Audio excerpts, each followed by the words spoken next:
¿A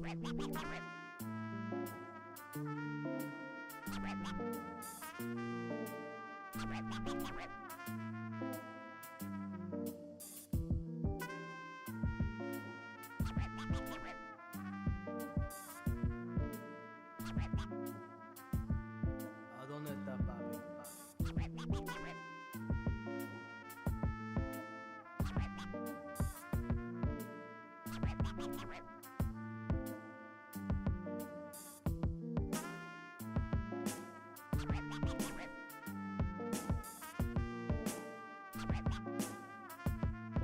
¿A dónde está papi? ¿A dónde está papi?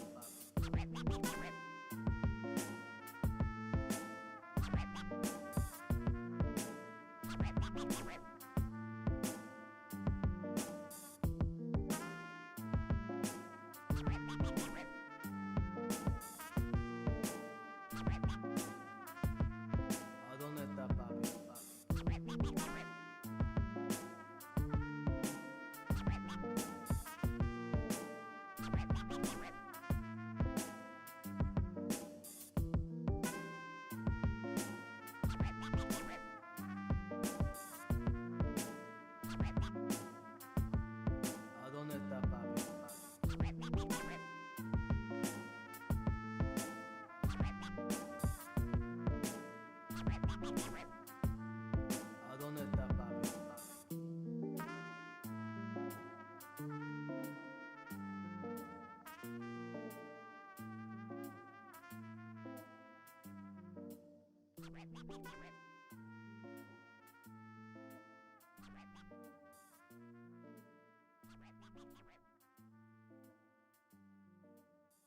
¿A dónde está papi?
Welcome to the Thursday stream. I hope everyone's having an awesome Thursday. Welcome everybody, Derry Bennett, YouTube.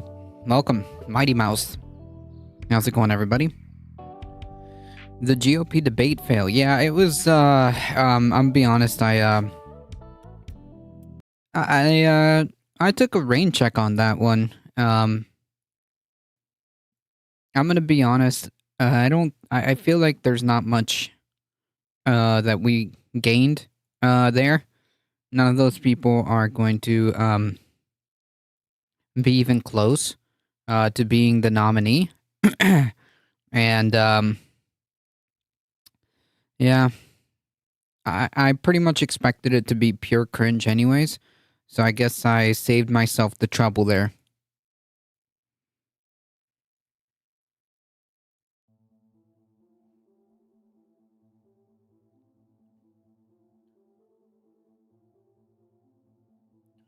All right, folks, we do have a few things to go through.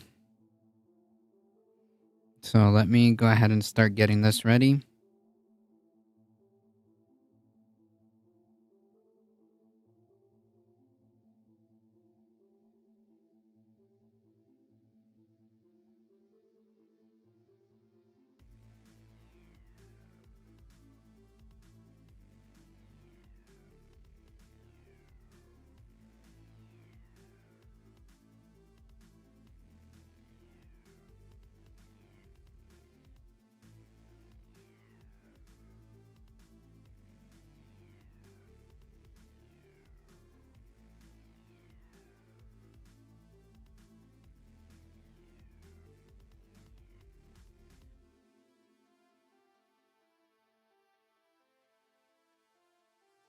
All right, perfect.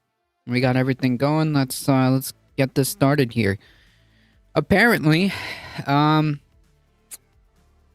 it looks like I wasn't able to find anything else other than like this segment that's being posted around. But apparently, Cenk Uygur from the Young Turks is thinking about or maybe planning to throw his hat in the ring, and apparently, from what I understand, um,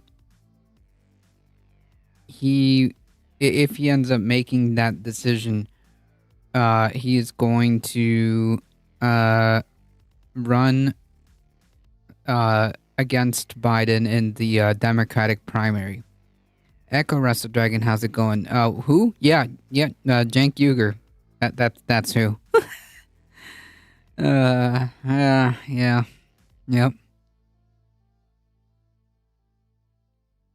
Trump's fake union rallies and GOP impeachment hearings. Yes. We'll talk about that briefly. So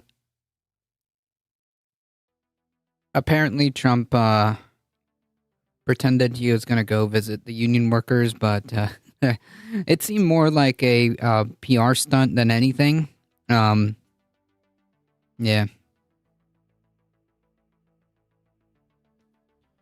Yep. So that's the big discourse going around. Apparently, Cenk Uygur is thinking about running in the Democratic primary.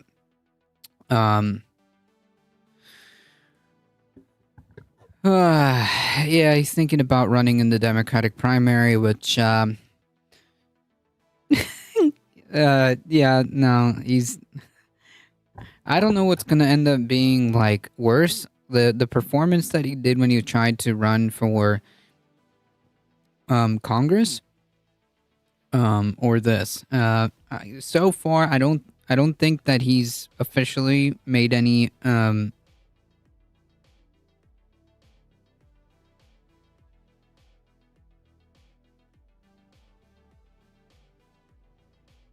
I don't think he's made like official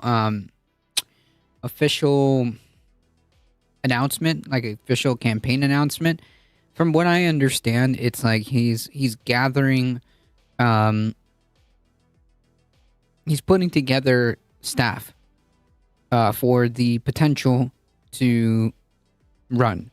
In other words, he may or may not run, but it's possible, and it it just makes no sense. It just makes no sense at this point.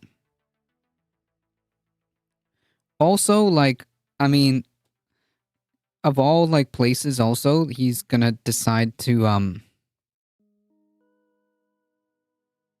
announce this on Breaking Points, of course. Like that's like the icing on the cake, right? TYT needs a rebranding. Well, they need a lot more than that. I'll say that much. I'll say that much. They need a little bit more than that.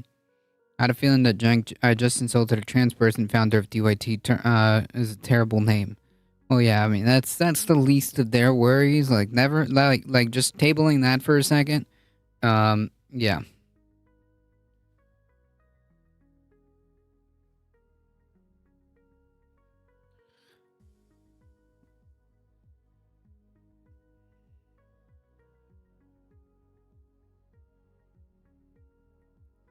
So apparently,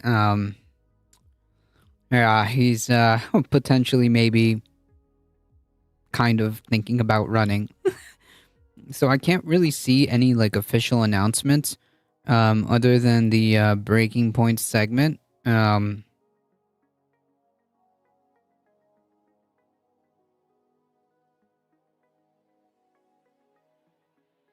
That's pretty much all we have.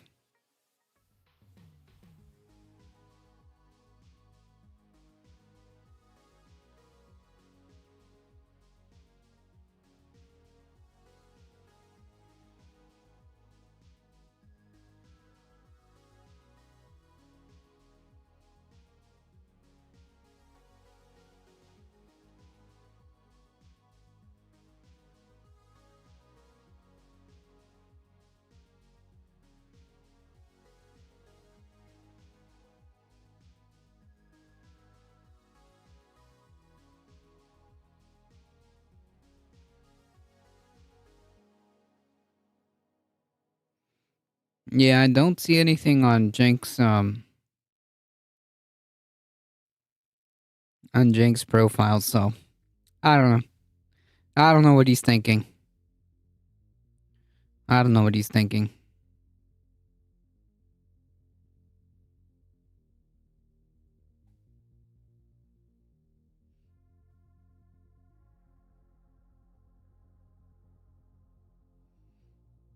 Anyways, let's get this started. So yeah, that's the latest discourse. I'm sure that if he decides to make more announcements, it's going to become a thing, but we'll see.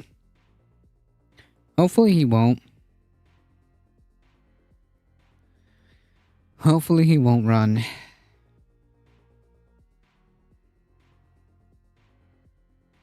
And Mr. Turley stopping here on his way to his next Fox News hit. This is not a serious inquiry. What an incredible display. 4 months and what feels like maybe years now, Republicans have been calling to impeach Joe Biden. For what? I don't know. They don't even know. Yeah. So yeah, it's been like since the beginning because these people have been like very big mad, big mad. One could even say super big mad that that Trump got impeached for like actual legitimate reasons, and they didn't have the spinal fortitude to get this guy out when he was clearly a present danger.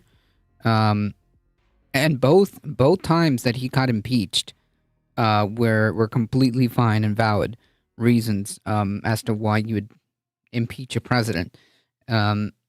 And they're essentially just very big mad, so they just want to impeach Biden because reasons. Their own witnesses don't even know. As I'll get to these clips, no one really knows why the hell this is going on. Well, to be fair, like they kind of do give a somewhat they give like a synopsis as to why they want to impeach Biden. They fabricated this story, this reality that only lives inside their heads because it's not true, at least as far as we know. It's just not. We have seen no evidence at this second to substantiate the claims that they're making. So the basis and grounds as to why this is happening, or they claim that they're trying to impeach Biden over, is because of Hunter Biden, and they are trying to link the shenanigans that he was involved in with the president, right? And till this day, and Republicans have already admitted this on multiple occasions, they have no evidence that links the shenanigans that Hunter Biden was up to, and I believe found guilty. I think he was found or pled guilty to fraud. But as far as we know, and as far as evidence goes, there's nothing to link those shenanigans with Biden, with President Biden. So yeah, that's what this whole impeachment is supposedly about. But yeah. Bipedal Meatbag, how's it going? Impeach Hunter Biden, true. So in the midst of all of this, Democrats just, to my surprise, because often, they trip over their own feet. They're not always great at strategy, always great at messaging. But in this case, members of the Democratic Party, as I'll show you in these clips, did a fantastic job showcasing how much of a sham this entire Biden impeachment thing is. It is. It's an entire dog and pony show. That's it. That's all it is. That's literally it. It's an entire dog and pony show. The government is about to shut down in T-minus 2 days. There's no... It doesn't seem like they are coming to any type of agreements or anything like that. And we're having impeachment hearings over nonsense. Honestly, I only watched the damage report and Indisputable with Dr. Ritchie. I mean, fair. That's fair. Dated reference, Trump is the Fonz. How dare anyone bother Trump? So I have several clips to get to here. It's about, I don't know, 7 or 8. They're quick clips, so, there's not much to even work with here because Republicans have nothing to work with. But with the time the Democrats had, they did just an amazing job. Let me start here with Alexandria Ocasio-Cortez, just very easily, very quickly laying out how much of a sham this entire thing is. Mr. Turley, I have a simple question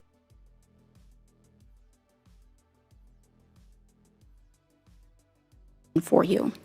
In your testimony today, are you presenting any firsthand witness account of crimes committed by the President of the United States? No, I'm not. No, you are.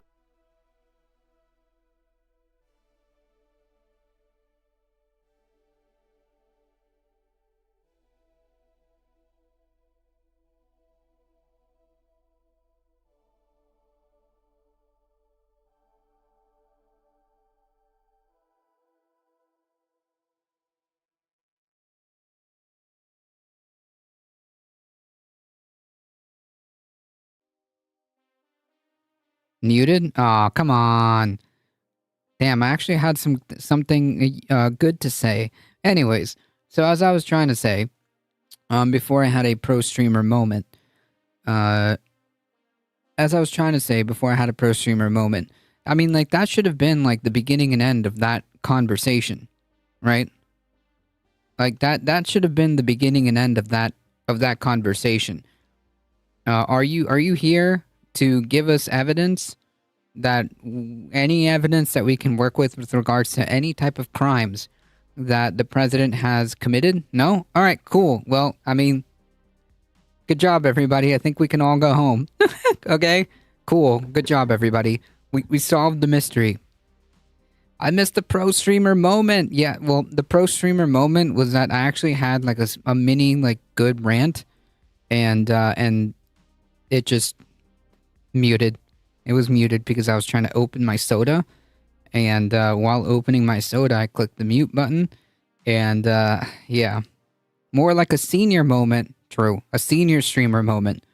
The GOP and their fantasies on Earth too. Yeah, this is delusional. This is like not based in reality, as demonstrated by that simple line of questioning.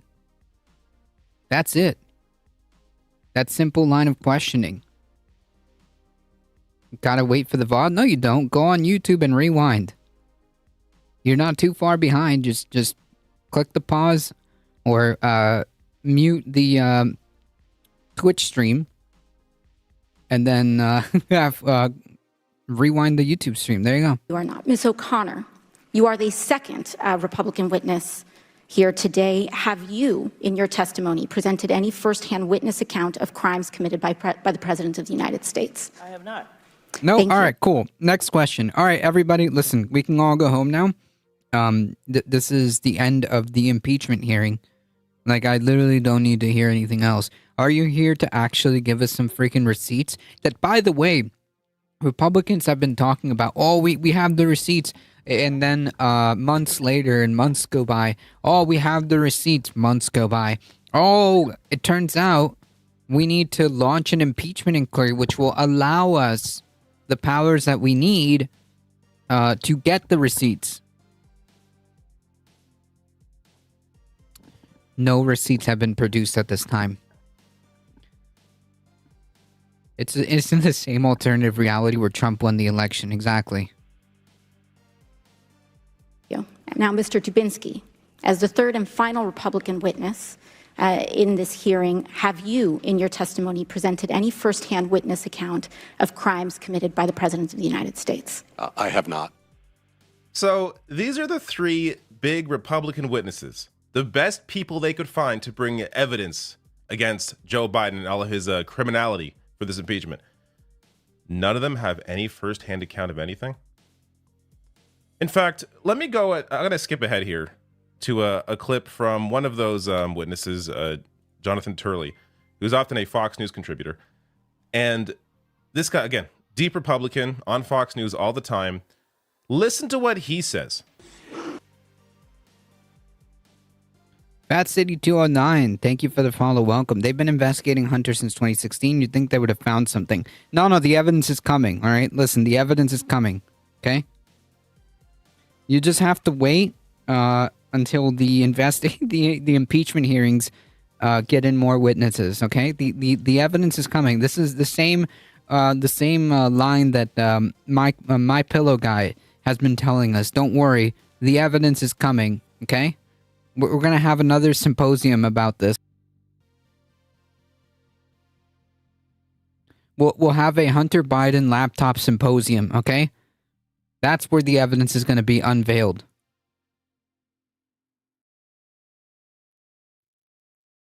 This is a question of an impeachment inquiry.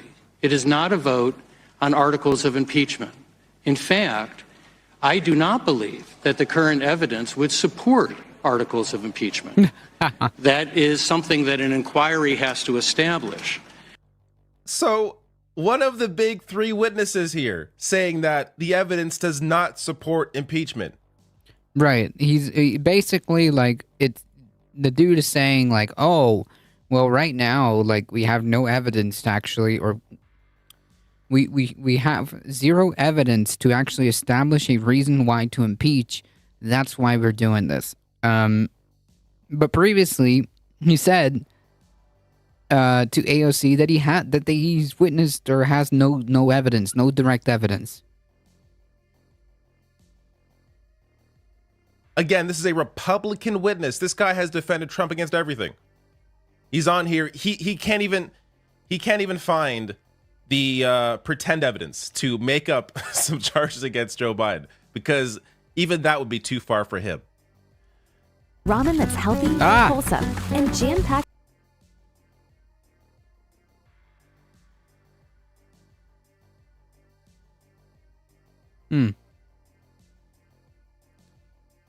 I don't know. I don't really eat ramen, so okay. It's so incredible how much of a waste of time, how much of a sham this is. And you may be wondering, well, then why is this even going on if clearly there's nothing underneath any of this?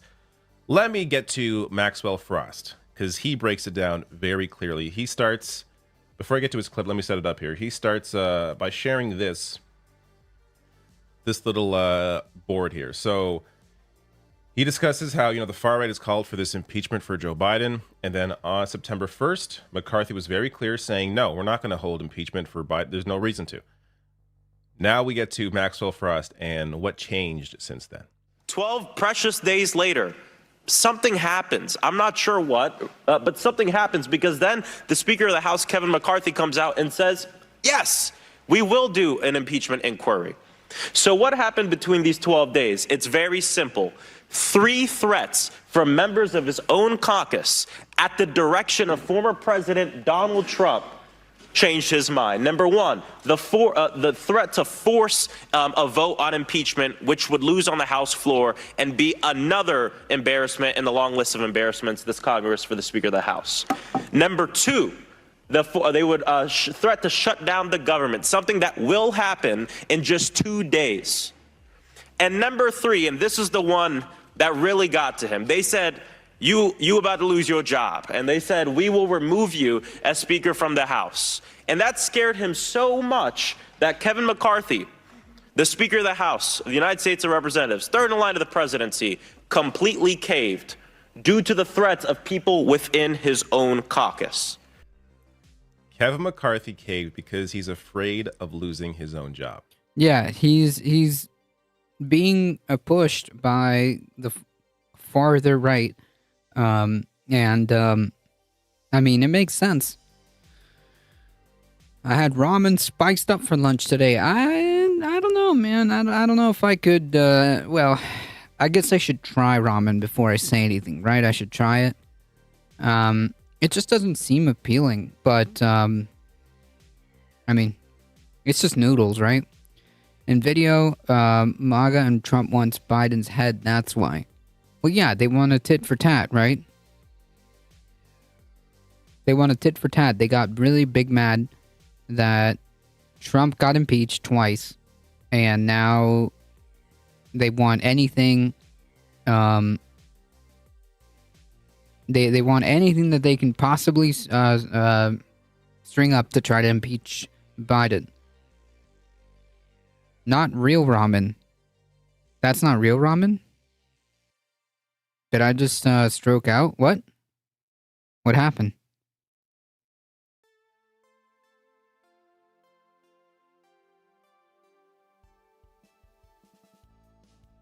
You've never had ramen? No, I don't remember what ramen tastes like. I'm pretty sure I've never tried it. I'm gonna have to ask my girlfriend. I know I have ramen. I know she likes ramen.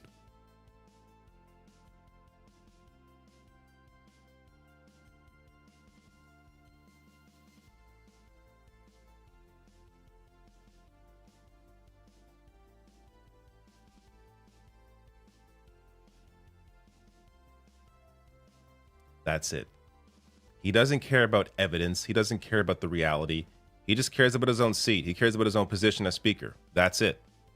So that's why he's caved to this. And it's amazing because he went along with the impeachment. Like the whole point of him, I guess initially, at least it seemed this way, the whole point of him going along with the impeachment was to avoid a government shutdown.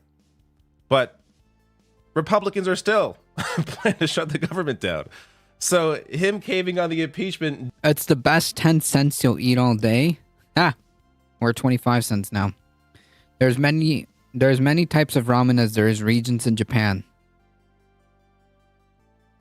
Gotcha.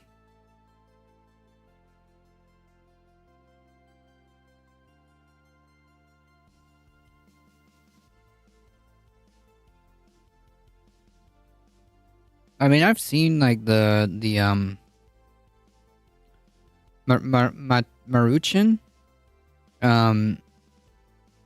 the Maruchan cups. We have those. Didn't stop the government shutdown. That's still going on. But now he's very worried about being removed, so he's caving to all of it, and in a hope to save his job.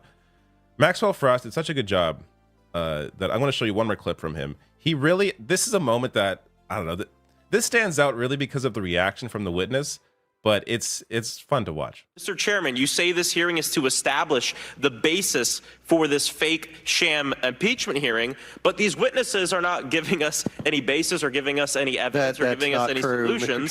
They are giving us several times. I reclaim my time. I have to stop because that's not a true statement. I reclaim my time. These witnesses are not giving any answers. They're just asking more questions. We have one witness who has a lot of questions, Ms. O'Connor.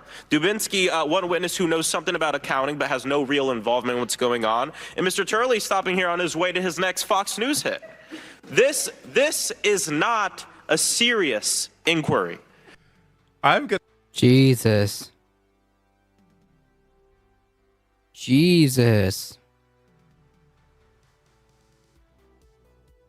Whew. What a mic drop moment, huh? I use purified water, Asian blend spice, reduced sodium, beef broth, and other spices. I mean, like, as long as it's not spicy, I think I can eat it. And ramen in Singapore, it's amazing. Gotcha. I always keep chicken ramen on hand, but put cooked chicken or egg in plus veggies. Huh. I mean, there's chicken. I'm pretty much open. To try ramen. Gonna put up the reaction there again from Miss O'Connor. I don't even know why she was triggered by that. Yes, Jonathan Turley's on Fox News all the time. He's a Fox News contributor.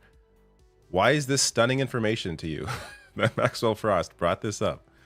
I mean, just a great job there at both offending the chair there, James Comer, as well as the witnesses with just basic facts. Now, let me show you. I got a few more clips because the Democrats during this hearing really turned it around on Republicans and showed everybody who the real corrupt individuals are. Let's start here with Robert Garcia. So, Robert Garcia pointing out, why were you focusing on Joe Biden's son who wasn't even in government instead of focusing on Donald Trump and his family? And what I want to know is why we're not actually investigating real family corruption. They want to attack President Biden's family, who actually never worked in the White House, which is incredibly hypocritical.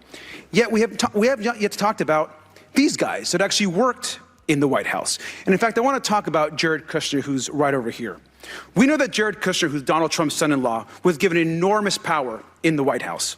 When Jared joined the White House, he was so unfit and unqualified and with so many conflicts of interest, he couldn't even get a security clearance. His father-in-law, Donald Trump, had to intervene, overriding national security officials. We also know that just months after Jared left the White House, the Saudi royal family gave him $2 billion, with a B, into the Kushner hedge fund. And right now, Jared is pocketing an additional $25 million a year in fees. This is a man who was put at the head of Middle East policy in the White House. We know he personally intervened to give the Saudis a $110 billion arms deal that was opposed by folks all across the government. This is something that I've pointed out over and over again. Just the obvious corruption here with Jared Kushner and even Chris Christie, who's running as a Republican candidate for president. Even Chris Christie pointing this out again and again. The obvious corruption of Jared Kushner getting billions of dollars from the Saudis after working with them while he was in government.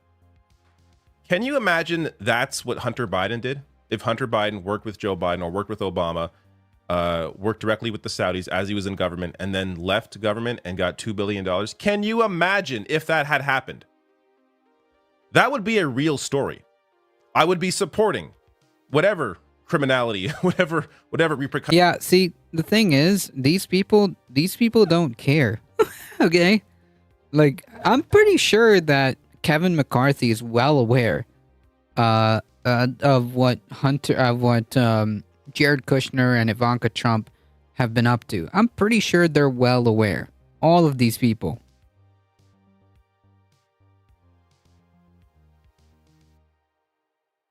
They just don't care. I'm pretty sure that the Republican Congress knows, okay? People like Kevin McCarthy, people like Matt Gaetz and all these other Congress people, they know. They were there with in the Trump years. They all know.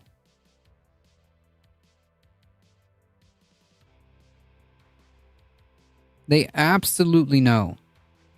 They just don't care. Pointing out like, oh, well, why didn't we investigate like Jared Kushner and Ivanka Trump? They don't care. They don't care. Court rejects Donald Trump's bid to delay Child Wake of fraud ruling that threatens his business. I think we have something with this.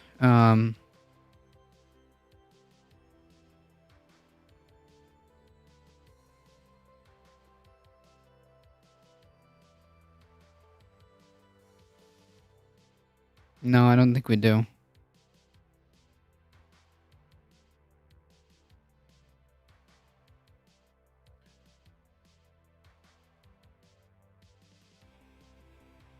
Marjorie Taylor Greene shot down for normalizing January 6th at impeachment inquiry. Why did she even bring up January 6th? Repercussions come with that sort of behavior, regardless of whatever party it is. Jared Kushner did it.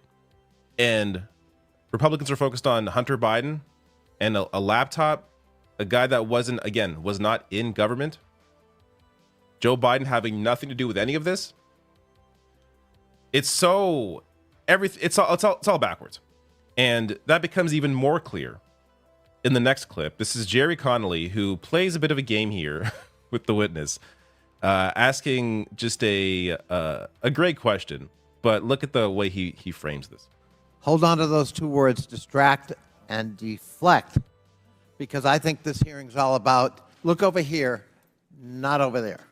So, Professor Gerhardt, I've heard concern about branding.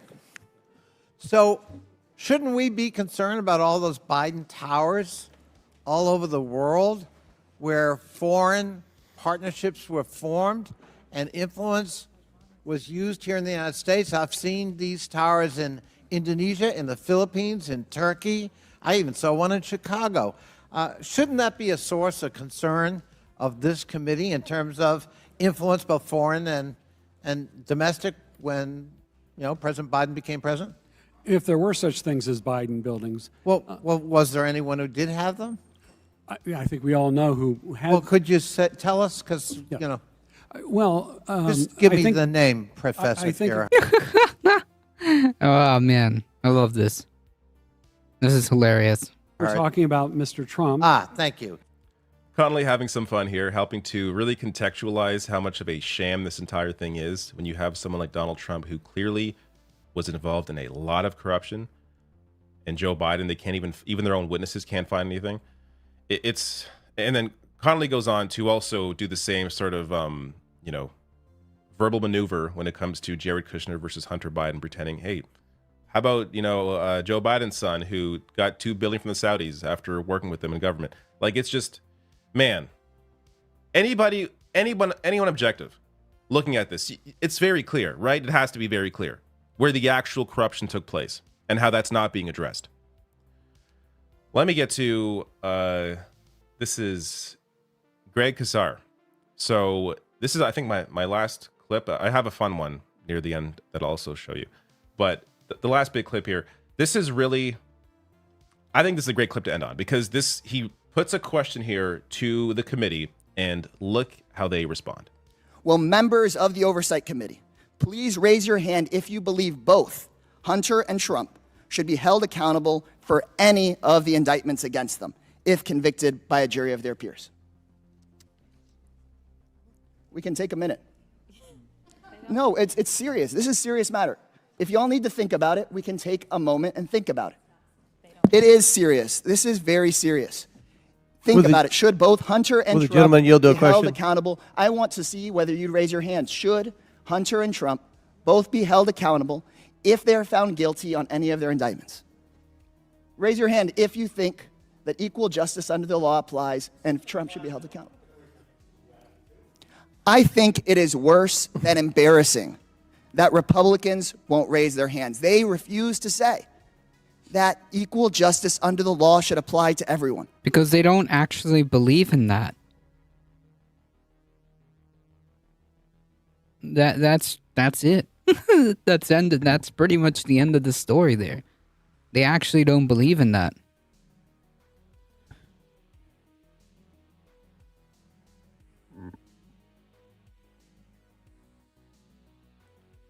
So this is how it goes. All of us taken down with pictures taken in a moment of bad judgment.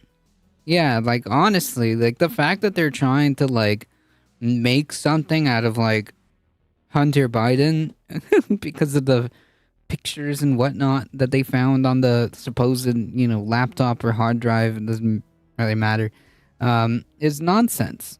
It's nonsense. That right there gives away the entire game.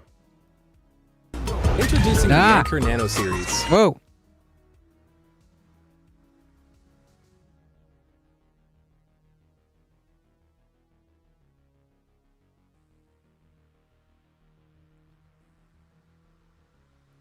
That way you can shoot pepper balls. I fully support equal justice for both Hunter Biden and Donald Trump. If they both committed acts that are criminal, that they should be, put in jail or whatever the repercussions are, then yes, both of them should face those repercussions. Republicans cannot, because they know for them this is all a game. Few last things here. Maxwell Frost on Twitter writing, GOP leadership thought this impeachment inquiry would distract from the fact that they are shutting down the government in 2 days. There's no evidence, so this is a boring waste of time, a complete snoozer. Half of the audience cleared out, no line outside, and lots of press left. If this impeachment inquiry was like a serious thing, you would see full crowds, lines, people, crowds outside, people talking about this. This is, everyone knows. I think even Republican voters know this is completely nothing. But you have here this entire, this is like a 7-hour stream, which, by the way, I got to give credit to Aiken. I never know how to say his name, but he clipped out all the clips that I used. I think the vast majority of them he clipped on Twitter. There's no way I could have watched 7 hours of this, so I'm very thankful for people like Aiken and Aaron Rupar and others that do that work. It's just, no when it comes way. to these sorts of committee hearings, ones that are snooze fest like this one. 7 hours of this nothing. Of this nothing burger. Derry Bennett with making me do a dab. I'll just do that right here. GOP MAGA wanted Biden crime gate, but not as of yet. No, they literally saw that meme video of the Biden crime family and they just ran with it. I'm very thankful for people like this to clip these clips out. But a couple last things I just want to show that are not worth showing the entire clip, but I want to mention them. Summerlee did a great job showcasing how the government's going to shut down in a couple days because of Republicans, and she mentions each of the Republicans on the committee, how many of their constituents are going to miss paychecks because of that. So she goes through, each person. Jim Jordan, for example, his district, the shutdown will cost 3,939 of his constituents their paychecks. Marjorie Taylor Greene, 6,306 of her constituents will lose their paychecks. So really helping to, personalize this for each of the members and just the direct impact that they are going to have on their constituents by shutting the government down. Last thing, this is the fun clip I want to show you. I may not even show a full screen. It's 12 seconds long, but I just laughed because it's fun. And we see the long arm, but little hands of Mr. Donald Trump, whose fingerprints are all over this hearing and this sham impeachment. The long. This is a good meme. That's a good meme. Arm and little hands of Donald Trump. This goes to, and by the way, that was Melanie Stansbury. This goes to the fun, and I think this showcased well the fun that these Democrats had during all of this, at least whatever fun they could find, because they realize how ridiculous this entire thing is, how much a waste of time it all is. So while you're ducking on Republicans, while you're exposing their corruption, you might as well have fun while doing it. And I think it helps to really communicate that message. When it comes to politics and just learning generally, I think comedy is the best vehicle for a lot of that. So it's good to see Democrats, dabble in that a little bit while, not being too ridiculous, but it's good to see some fun being had there. I don't know if this is going to go on. Is there going to be an actual impeachment vote? Because from what I'm reading, they're not going to hold a vote, at least not yet, because even Republicans don't have the votes. Yeah, McCarthy already admitted that he doesn't even have the votes within his own party. McCarthy admitted he doesn't even have the votes within his own party. If he brought it up to like a full House vote, he doesn't have the votes, but he's moving forward with the impeachment inquiry regardless. It's a freaking clown show, folks. It's a freaking circus, okay? I saw like a post or meme on Facebook that when things are not going right on the circus, they release the clowns to distract people, and there's a lot of clowns running around. Just saying. So even though they control the House, they don't have enough of their own caucus willing to actually vote for impeachment because they all know this is a complete waste of time, a complete sham. So I don't know where things go from here. I guess the government's going to be shut down because of them, but apart from that, in terms of this impeachment, I don't know. I guess we'll have to see where this all goes. Yeah, it's a joke. It's a circus. There's nothing here. There's nothing here. The House Oversight Committee Chairman James Comer announced that he will issue subpoenas for bank records for Hunter Biden and James Biden on Thursday as part of the House GOP impeachment inquiry into President Joe Biden. The announcement was made at the end of the committee's first public hearing since Speaker McCarthy ordered the inquiry on September 12th. Today, I will subpoena the bank records of Hunter Biden, James Biden, and their affiliated companies. Don't worry, folks. The evidence is coming, okay? The Hunter Biden Laptop Symposium. Stay tuned.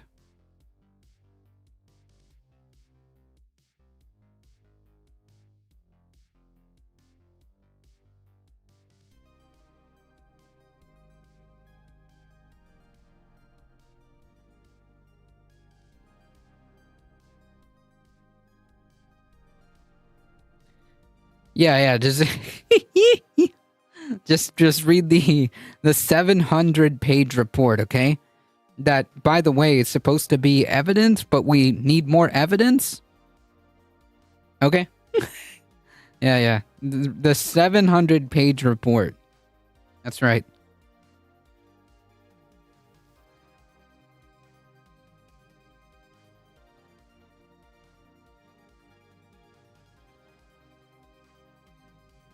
Welcome to Simulacra.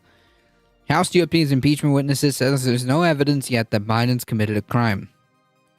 The House Oversight Committee on Thursday, today, convened its first hearing, presented a panel of Republican-picked witnesses who said while there's no evidence of a crime by President Biden, more bank records are needed from him and his son to determine if there might be.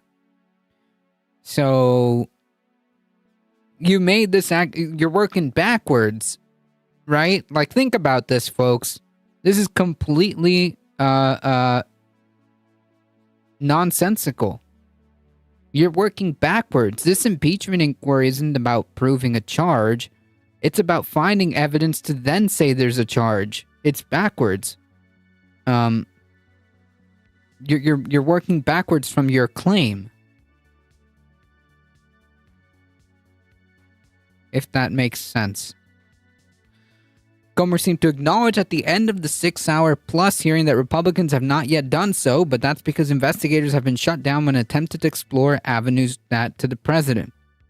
Nah, bullshit, which is why an impeachment inquiry is necessary, wherever the evidence leads. He said the panel would subpoena bank records from Hunter Biden, the president's brother James, and their affiliated company. Democrats argued that Republicans had no evidence of a crime and are simply trying to impeach Biden as retribution for the House having impeached a former president twice.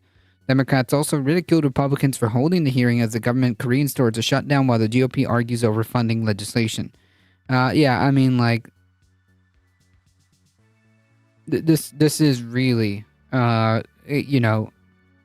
is really nonsense. Yeah, guilty until we find evidence, right? A silver lining? Maybe? Are there hearings? Yeah, this might be the silver lining. Are there hearings if the government shuts down? I don't know.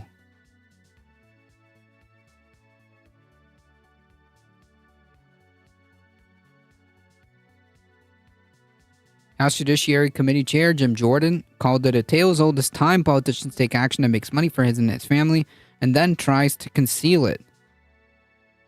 But if you knew that, why not have the evidence on hand instead?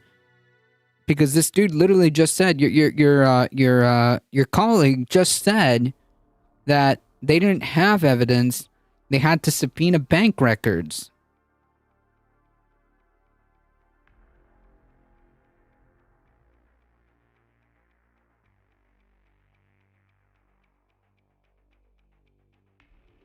One of the panel's expert witnesses, law professor Jonathan Turley, acknowledged that the evidence Republicans have gathered so far doesn't prove their case. I don't believe that the current evidence would support articles of impeachment, but he noted that he does believe it warrants an inquiry. Well, I mean, like, yeah, if you that's really a non-answer. It doesn't tell me anything.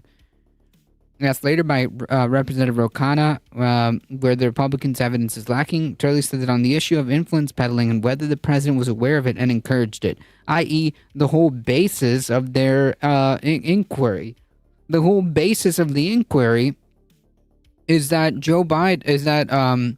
Hunter Biden was colluding with Joe Biden to sell influence and enriching himself because of it.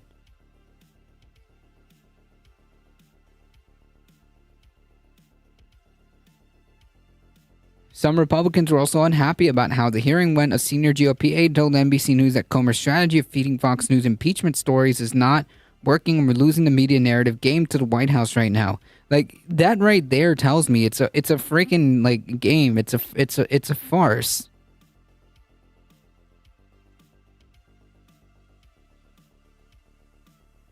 It's a farce. Because the goal shouldn't be to win the narrative. The goal should be to prove the claim that you've been making for years now at this point. That's what the goal should be.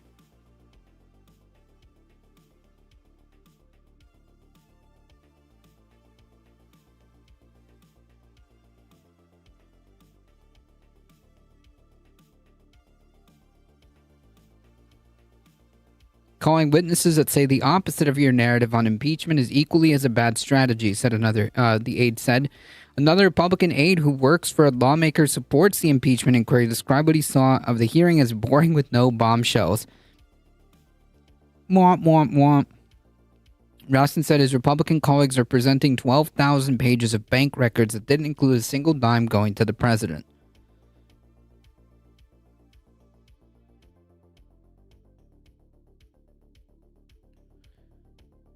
We're having an inquiry because our leader said there's evidence of the president having committing vast numbers of crimes, so we need subpoenas to find that totally real and definitely provable evidence. Correct.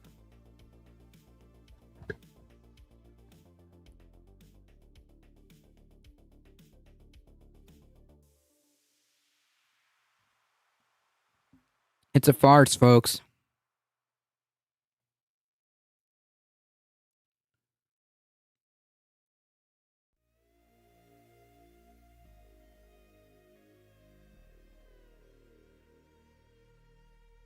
All right, one clip from the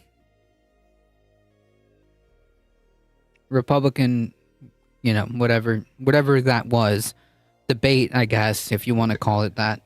I do. And then we're moving on to act like real news. Also, our base will kill us if we don't. Exactly. You go a step further. You're right about that, Ilya. I favor ending birthright citizenship for the kids of illegal immigrants in this country. Now, the left will howl about the Constitution and the 14th Amendment. The difference between me and them is I've actually read the 14th Amendment. I do go a step further. You're right about that, Ilya. I favor ending birthright citizenship for the kids of illegal immigrants in this country. Now, the left... Yeah. A position that Trump also holds, by the way. And quite frankly... A position that the Republican Party as a standard holds as well. So it's not just him. Meanwhile, the U.S. government shuts down because the GOP and Trump are so powerful. Well, no, it's just strictly because of the GOP. Well, Trump has nothing to do with this, but it's strictly on the GOP House. This is only the government shutting down is only the fault of the GOP in the House.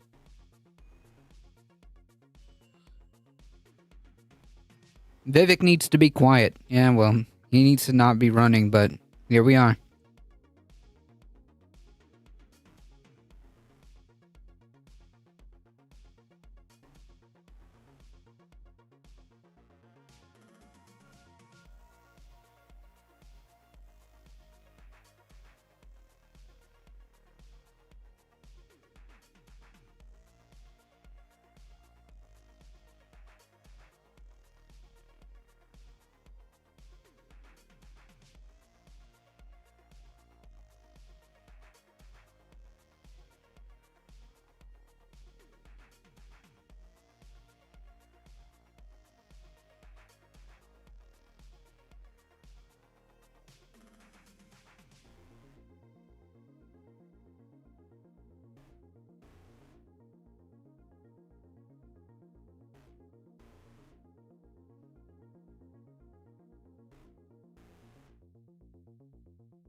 Well, Trump encouraged it, maybe.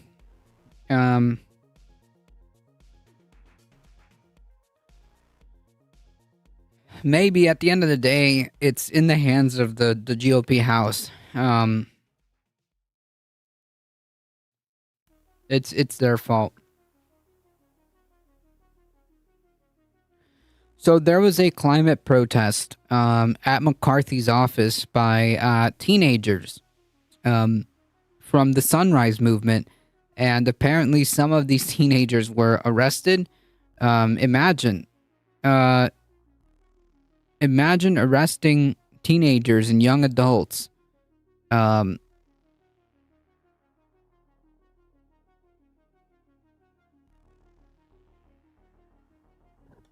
for protesting.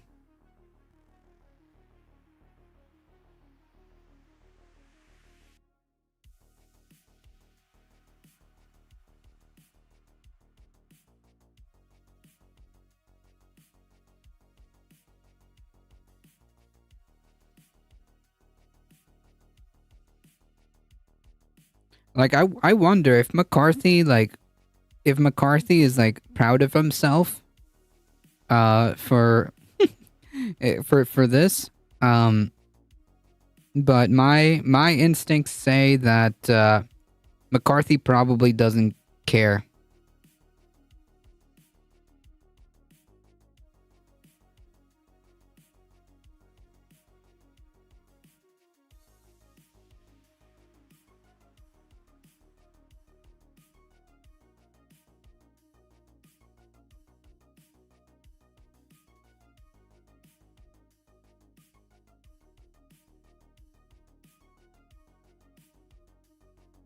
The GOP hates Gen Z because Gen Z thinks for itself and doesn't vote Republican. True.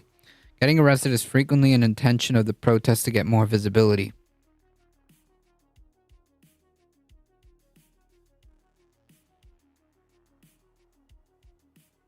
That's true. Yeah, that's true. That's true. I just think it's silly how, like, they felt the need to arrest these teenagers.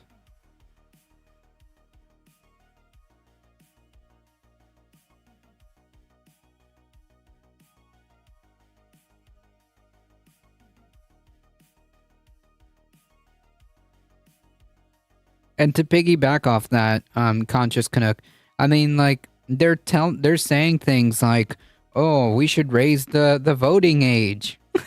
We should raise the voting age. We should put tests. We should make tests for you to be able to vote. Some people shouldn't be able to vote, allowed to vote at all."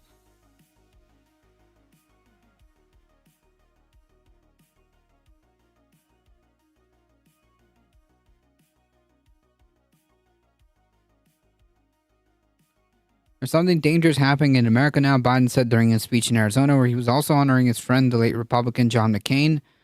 There's an extremist movement that does not share the basic beliefs of our democracy, the MAGA movement. There's no question that today's Republican Party is driven and intimidated by MAGA Republican extremists. Well, yeah, they're all the same. They're all the same. All of them are the same. Doesn't matter if they are self-proclaimed MAGA or not. All Republicans are the same. Because for all intents and purposes, if they're not actively trying to stop what's happening, then they're part of it. It's just that simple. Their extreme agenda, if carried out, would fundamentally alter the institution of American democracy as we know it. The stark message was Biden's most forceful attempt at calling out Trump's anti-democratic behavior. Since the former president was criminally charged for his attempts to subvert the 2020 election results, now for the taste of Biden's forthcoming re-election message, one centered on Trump's own words and actions as threats to democracy. Yeah. Yeah. But, I think that also, he needs to continue showing Dark Brandon. Right, he needs to continue being more pro-worker. He needs to continue doing more progressive policies. Right, like he needs to really ramp that up because, like, I completely agree that the Republican Party is fundamentally incompatible with democracy. The Republican Party they just gotta go. In terms of political power, they just gotta go. But that isn't enough. Right? That isn't enough. Alia with the 11 biddies, thank you so much. I appreciate that. Good on the sunrise movement, by the way. Heat with the 100 biddies, thank you so much. I appreciate that. So anyways, TLDR good on the Sunrise Movement. Awesome.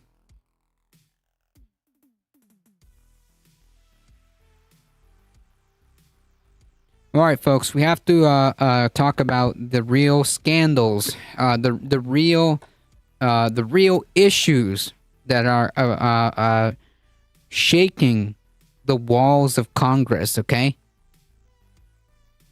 the Senate, okay, has unanimously passed Medicare for all. No.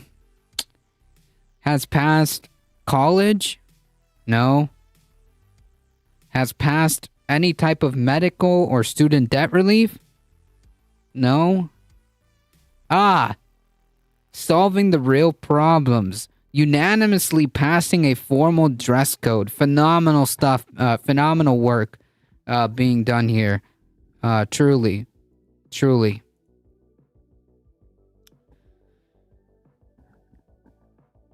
The U.S. Senate has passed a resolution formalizing business attire as the proper dress code for the floor of the chamber by unanimous consent.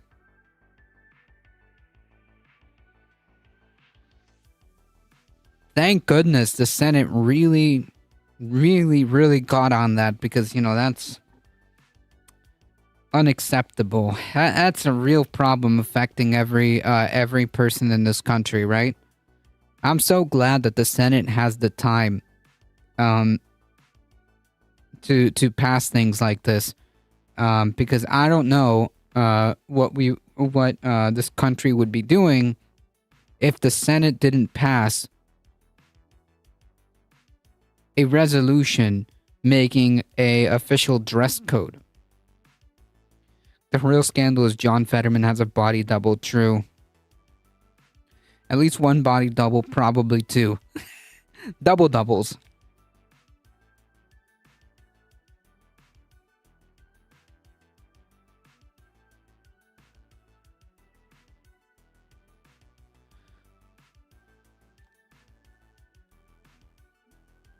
Good thing the country's about to shut down. Oh wait, no! Don't worry, Wolf Glenn. They're really ramping up, and dealing with the problems that need to be dealt with. They're really doing their job here. Clearly, what this country needed is to make sure that the senators have a proper dress code. Of all the body double conspiracies, the 6'8" senator is the weirdest one. True. This comes after Senate Majority Leader Chuck Schumer chose to stop enforcing the unwritten requirement, and Democratic Senator John Fetterman's casual dress became a flashpoint in the Capitol. Outrageous. Which senator was wearing spandex? No, it's much worse than that, Wolf Glenn. I regret to inform you that apparently John Fetterman was wearing a hoodie and some gym shorts, I think, or basketball shorts. Yeah, I'm afraid it's much more worse than spandex.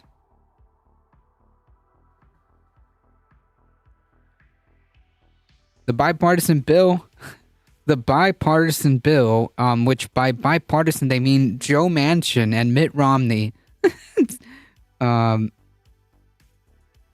Yeah, the bipartisan bill from Joe Manchin and Mitt Romney requires that members abide by a real dress code rather than unwritten custom when the Senate floor that includes a coat, a tie, and slacks for men. The resolution doesn't specify what is deemed as business attire for women on the Senate floor.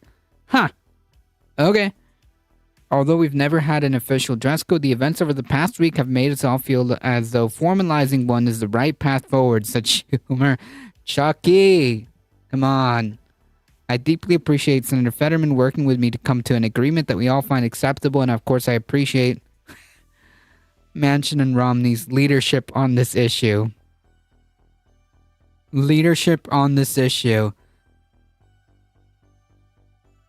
Ah, yes. I mean, like, truly solving the problems of the country, right?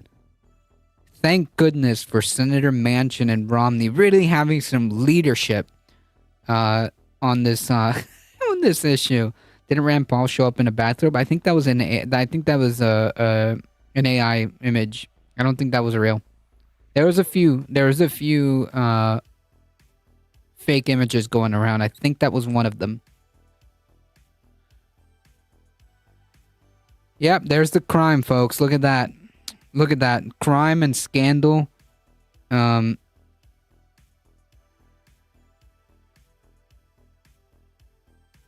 crime and scandal of the century, folks, okay? Right there. A hoodie and basketball shorts. Unanimous consent means enough senators supported it to not even bother taking a proper vote. Gotcha. How does that pass by unanimous consent? I don't know. This is what they mean by like having good bipartisan support. This is what they mean. When you hear the words like bipartisanship, this is what they mean.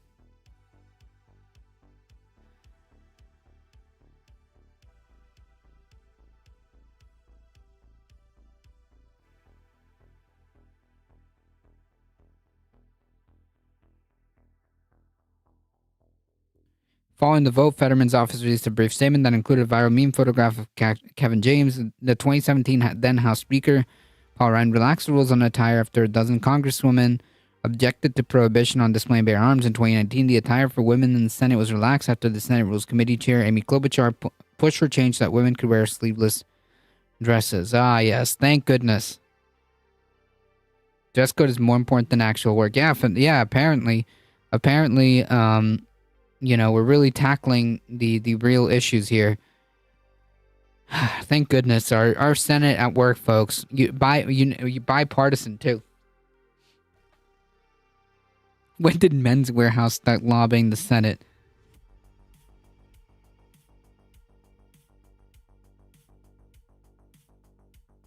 Anyways.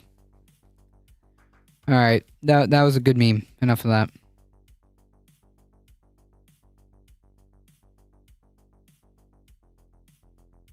Now to talk about some actual news. Because government should be run like a business. Correct. I see. Makes sense now.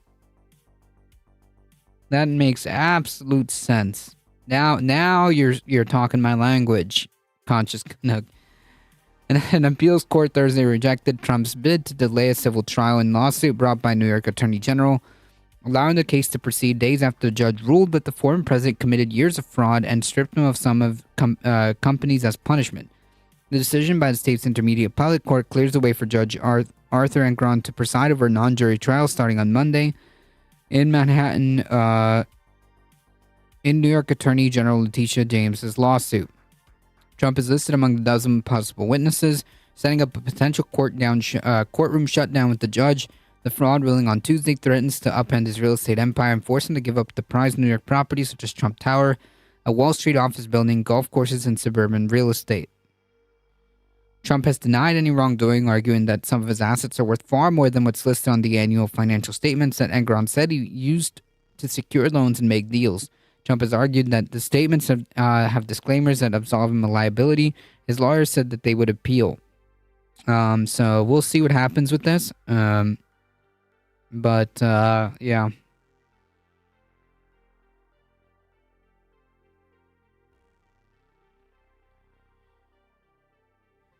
We'll see what happens. This is just a civil trial. I mean, I think that the only thing significant would be that if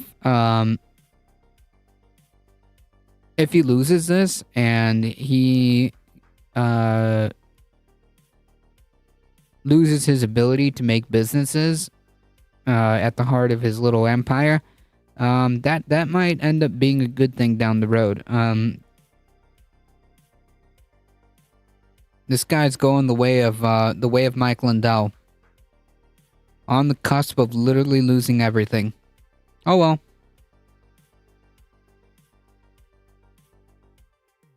We'll see if anything we'll see what happens with this trial.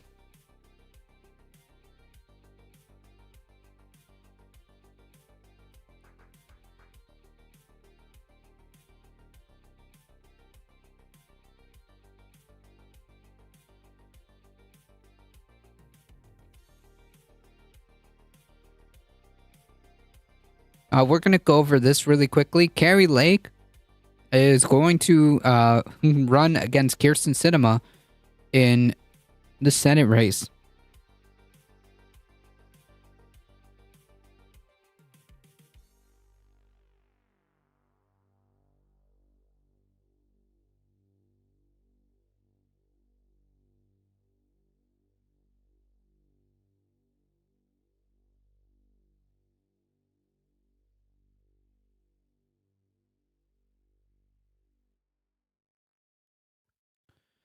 Wouldn't a dress code in Congress violate the free expression clause? I don't know. Not the Trump plane. Oh, the side of Trump flying commercial. I don't know. That alone might be worth it. Wouldn't a dress code? I don't know. Doesn't matter which one wins. Well, I would say that despite how horrible Kirsten Sinema is, I think I would prefer Kirsten Sinema over Carrie Lake.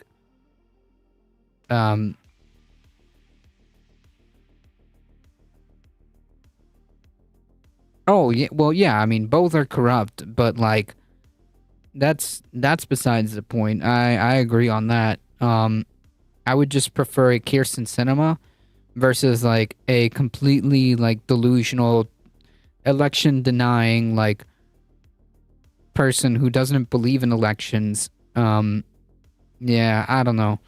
I think that poses a bigger problem. Than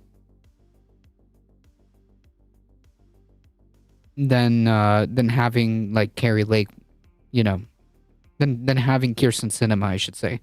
But Sinema does not have dinners with Trump. Yeah, but she has her own problems. But I would definitely pick Sinema over someone like Carrie Lake. Is Sinema even running? Who's gonna run for the Dems? I have no idea. She's independent, isn't she? Failed Arizona gubernatorial candidate Carrie Lake said she'll run for Kirsten Sinema's Senate seat, setting up a 2024 election blockbuster in the crunch state of Arizona, the result which could decide whether Republicans or Democrats control the Senate. Lake, who is still contesting the 2022 gubernatorial election, which she claims she lost due to fraud. Okay. Echoing President Trump's fraud claims in the 2020 election, told the Wall Street Journal that she will officially launch her campaign at an October 10 rally. The Journal reports that the race will likely be between Republican Lake and Democratic Ruben Gallego and Sinema, now an independent. Lake told the Journal that she would continue her unsuccessful litigation over the gubernatorial race, saying, I'm a mom and I can multitask. Okay. So, yeah, to answer your question to Simulacra, it looks like the Dems are planning to run someone named Ruben Gallego. So it's going to be a three-way race if she chooses to run.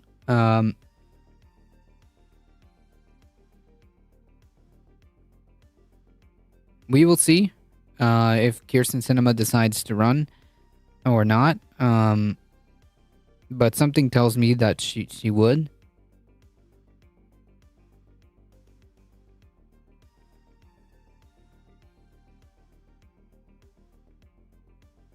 It would be pretty on brand. It would be pretty on brand for her to run as independent and then just torpedo the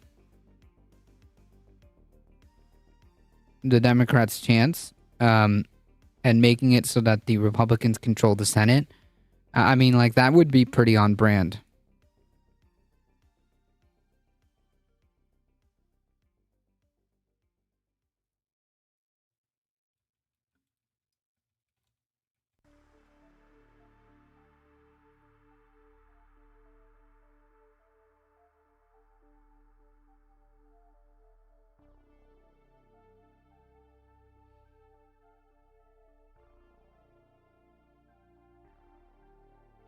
How much Democrat support would she have at this point? Good question.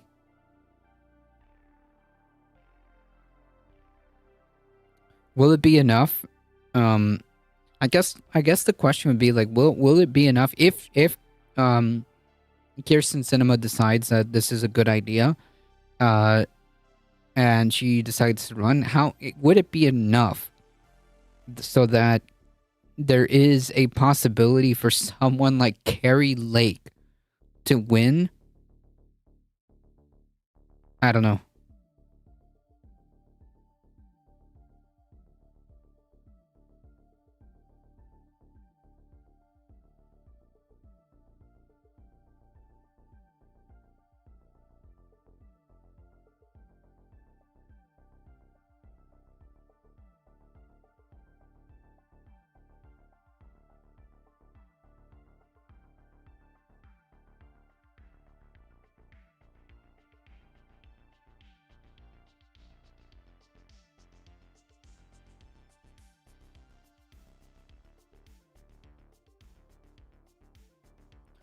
They won a five-way Democratic primary. The real contest in this heavily Democratic majority Latino district.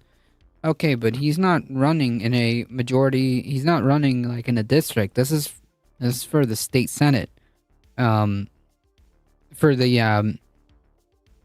being senator for the state. Yeah, I don't know.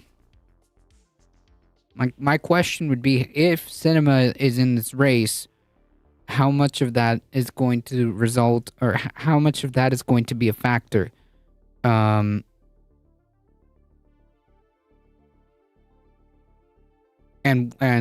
could that torpedo the Dems' control of the Senate, right?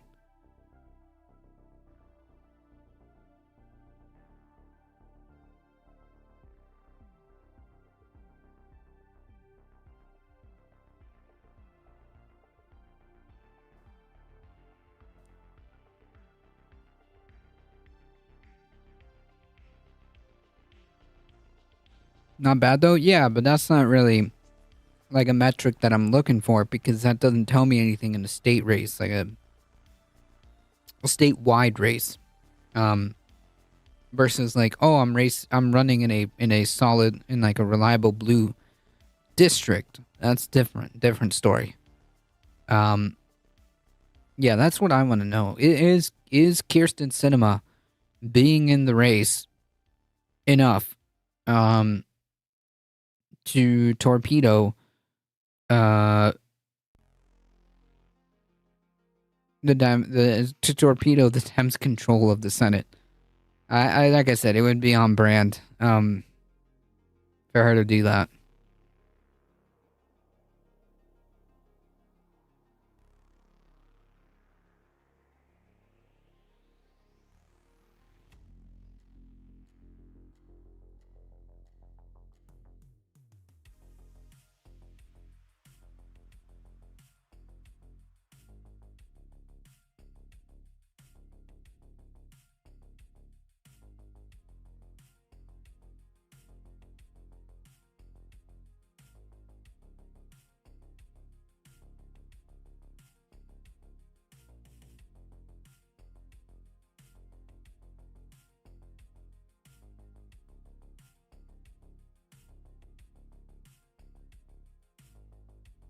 It would be a good opportunity to implement ranked choice. That would be nice.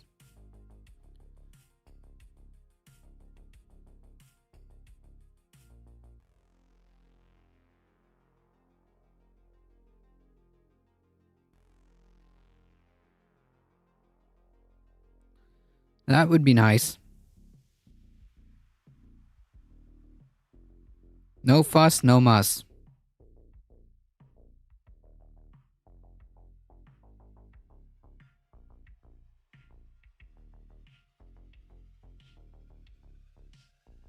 All right, folks. Shifting gears here, the Education Department confirms that student loans will restart even if the government closes. That's right. Get ready, folks. The Biden administration is moving ahead with plans to resume collecting student loan payments in the coming days, regardless of whether the government shuts down this weekend.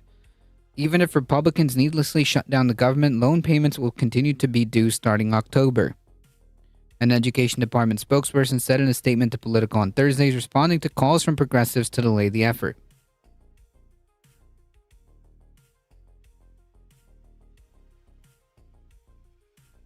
Interest on most federal loans began accruing again on September 1st, and about 28 million borrowers were expected to make a payment in October. According to the department, some borrowers have already received bills in advance of their individual payments due date, which vary across the month.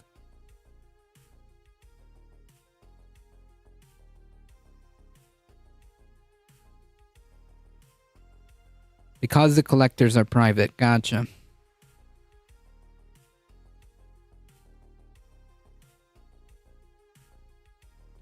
Government shutdowns in the past have not changed federal student loan borrowers' obligations to make monthly payments, but the confluence of a possible government shutdown with the unprecedented resumption of payments for tens of millions of borrowers following a 3.5-year pandemic pause presents new challenges for the Education Department.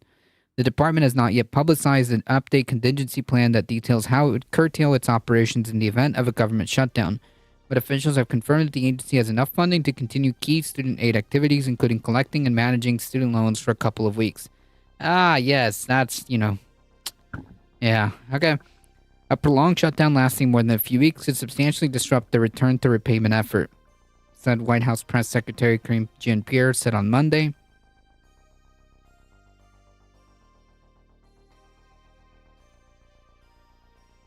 Representative Ayanna Pressley said that yesterday that the Biden administration should freeze student loan payments again if the government shuts down. Mike Pierce, executive director of Student Borrower Protection Center, a student debt advocacy group, issued a similar plea.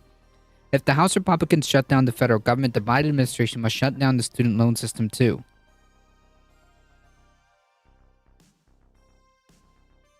Whether or not that's going to happen, no. Okay. Student loans are still going to be due. And all of this could have been avoided if we would have just focused on eliminating the debt altogether.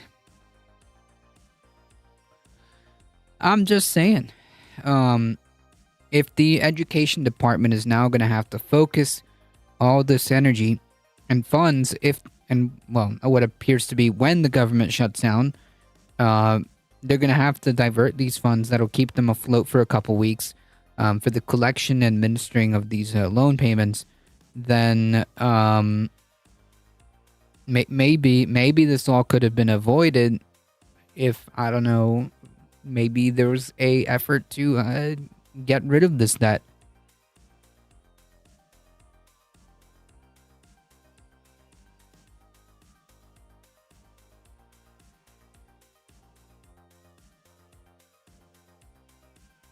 I have a picture with Presley. Nice.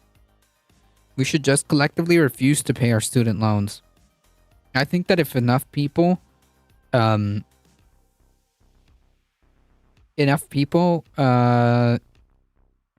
together, maybe. The issue is because we're constrained to the system that we live under. I think it disincentivizes people to think that way because, like, if you don't pay your debt or whatever, there's a lot of, like, negative economic ramifications, and, like, a lot of people just can't deal with that. It's pretty screwed. It's pretty messed up.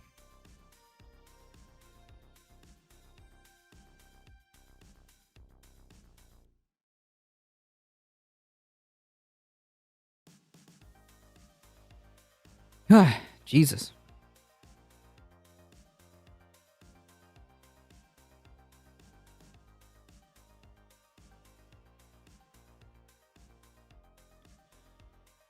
To just kind of piggyback off this, because this is something that is about to happen in a couple days. So yeah, The federal government is staring down a shutdown as a handful of ultra far-right conservatives, far-right House Republicans opposed a short-term agreement to keep the government funded. The current spending laws expire at 11:59 on September 30th. Without a deal by that night, funding will lapse and many government functions, including some healthcare programs, will temporarily stop. Medicare, Medicaid, and Social Security won't be impacted, at least initially. The Center for Medicare and Medicaid Services said it will have sufficient funding for Medicaid through the first 3 months of fiscal 2024, based on funding that it has already been appropriated.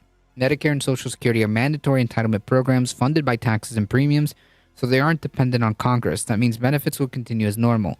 However, administrative actions like benefit verifications and issuing replacement Medicare cards will be paused for the duration of the shutdown. Open enrollment in the ACA exchange begins November 1st. According to the Health and Human Services Department contingency plan, the CMS will continue federal exchange activities such as eligibility verification using leftover fees from last year that were paid by insurers.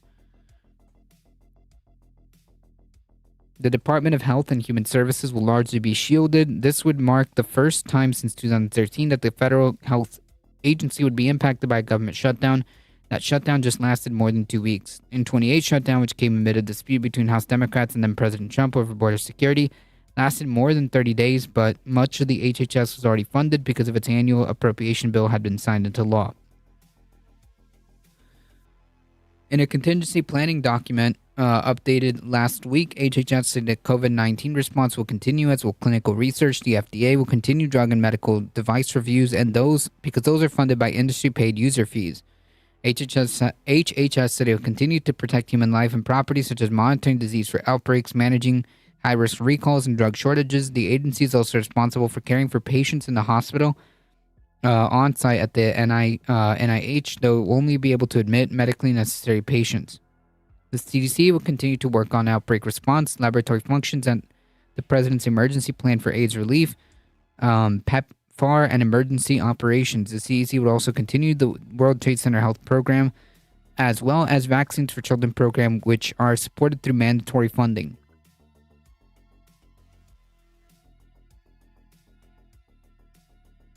But the shutdown would hit federal workers the hardest. HHS said that 42% of the agency's employees, more than 37,000 people, would be furloughed without pay beginning on the second day of the funding lapse. The remaining 58% of staff are considered accepted and will have to work unpaid for the duration of the shutdown. All federal employees will receive back pay after the shutdown ends, but federal contractors do not have that guarantee, including those who work maintenance or food service jobs. Doctors and hospitals could continue to submit bills for Medicare and get paid, but the staff shortage could result in reimbursement delays. According to a 2014 Government Accountability Office report analyzing the 2013 shutdown, grants management activities at the NIH effectively ceased because of employee furloughs, although most current grant recipients were able to draw down funds. NIH had to reschedule the review process for more than 13,700 grant applications because of the shutdown. Additionally, new patients were prevented from registering for clinical trials before NIH recalled the small number of employees to reopen the registry. The staffing shortages could also impact Medicare and application processing. According to the Committee for a Responsible Federal Budget, a nonpartisan fiscal policy think tank, more than 10,000 Medicare applicants were turned away each day during the 1995-1996 shutdown. Yeah. Medicare, Medicaid, and Social Security would not open new cases. Gotcha.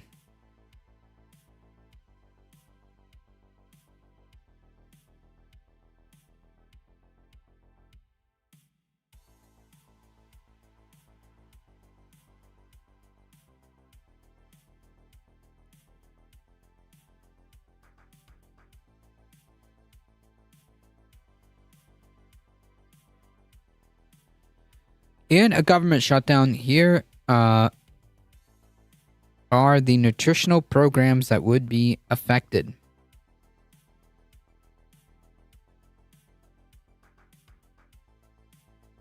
A government shutdown could have an immediate impact on WIC, a program that provides grocery assistance to 7 million pregnant people, mothers and children, including more than half of all newborns in the United States. But some recipients of the SNAP program for women, infants, and children may be turned away from stores as early as next week, said Gary Henchy, director of the nutritional policy at the Food Research and Action Center, a nonprofit organization for eradicating hunger and undernutrition. Many families may be unaware that the program stopped putting money in their electronic benefits cards, or EBT, and will be stranded at the grocery checkout with no way to pay. What's being proposed is just shutting off the money. For many states, that means the program just stops. The Agriculture Department has a contingency fund that might continue the program for a day or two, and some states have leftover benefits that have not been spent, said Agriculture Secretary Tom Vilsack told reporters during a White House press briefing on Monday. WIC isn't the only nutritional benefit that would be affected if a shutdown drags on. The SNAP program, which is food stamps, which serves 40 million low-income Americans, could continue uninterrupted through at least the end of October. Now, if the shutdown were to extend longer than that, there could be some serious consequences to SNAP. Experts say a shutdown could hinder the implementation of a new expansion of federal school meal program. On Tuesday, the USDA announced it would give an estimated 3,000 more school districts in high-need areas the option to serve free breakfast and lunch to all students. But implementing this new guideline would be stymied if the Food and Nutritional Service staff that administers the National School Lunch Program is furloughed. Yep. States will have a lot of questions and need a lot of guidance. It's a huge lift to launch a new program, said Lisa Davis, a senior vice president of the Share Our Strengths No Kid Hungry campaign. A prolonged shutdown could affect another new nutritional program, one aimed at expanding summer options. The program would give debit cards to low-income students for about $40 per student per month, starting in summer of 2024. A shutdown could mean no administrative funding to roll out this new program. Yeah.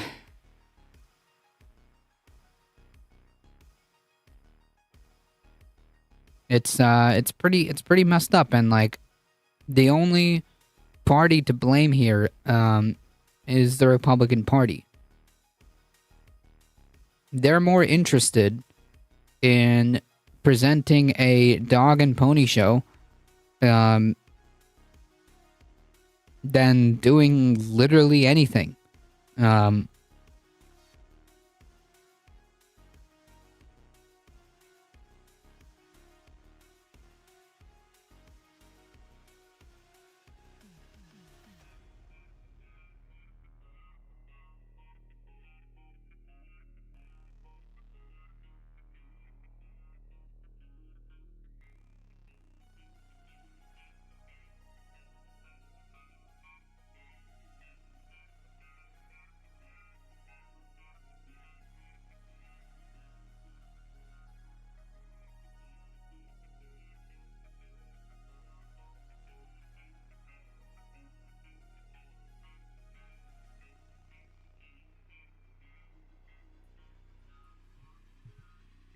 Think is like, I actually want to see this.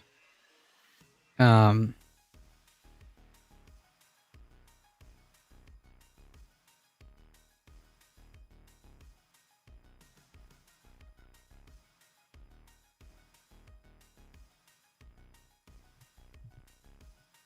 is like, Andy, what he did make an appearance on the picket line, which I very much appreciate. My last question for you, Cenk, is like, how hopeful are you that we could end up with someone other than Joe Biden as nominee? Like, do you think, because you say, yeah, I mean, because you say, First of all, like, what question is that? Okay. listen, Gavin Newsom's not going to run against him. That goes for every one of the corporate Democrats. I mean, Gavin Newsom is the one making the most, like doing the most right now. And it's very clear he's not going to jump in this race against Joe. So do you think there's a chance? Crystal, we are definitely in a unsolvable riddle. Yeah. Because the corporate Democrats say, I will not disobey. I will always bow my head. Right. And the progressives say, well, I can't run. The mainstream media will destroy me. They'll destroy my life. They'll destroy my career, etc. Right? Right. So how do we get past that? That's why I'm desperate enough to think maybe I should do it. And I'll tell you why. Because let's say that somebody like me gets in the race. Yeah. The Democratic voters are dying for an alternative. They keep saying in every poll, for God's sake, give us someone else. Give us someone else. If someone like me were to get to 20 points, do you have any idea how quick Newsom and Whitmer would enter the race? So are you serious? You're seriously considering it? Bro. Bro. My brother in Christ. My brother in Christ. There's no way that you are getting 20% of the vote in the Democratic primary.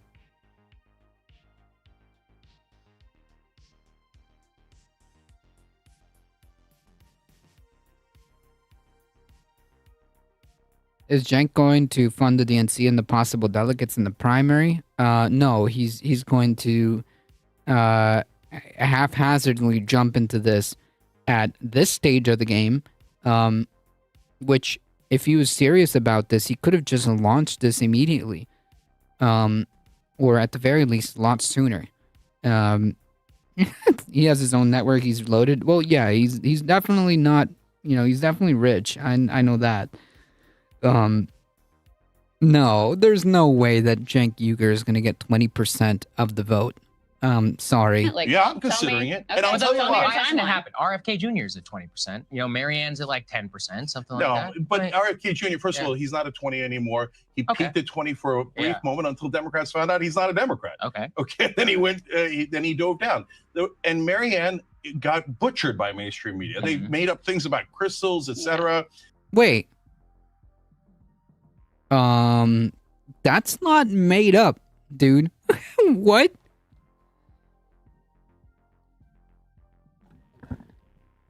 That's not made up. That's a thing that happened, okay?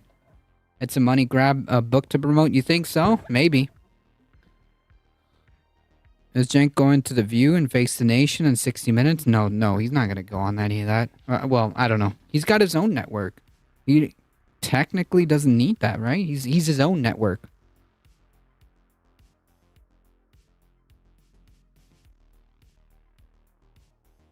So I love Marianne. I if she could somehow break through media, great, wonderful, etc. But it's taken a while and she hasn't broken through yet. So we need someone to be super aggressive.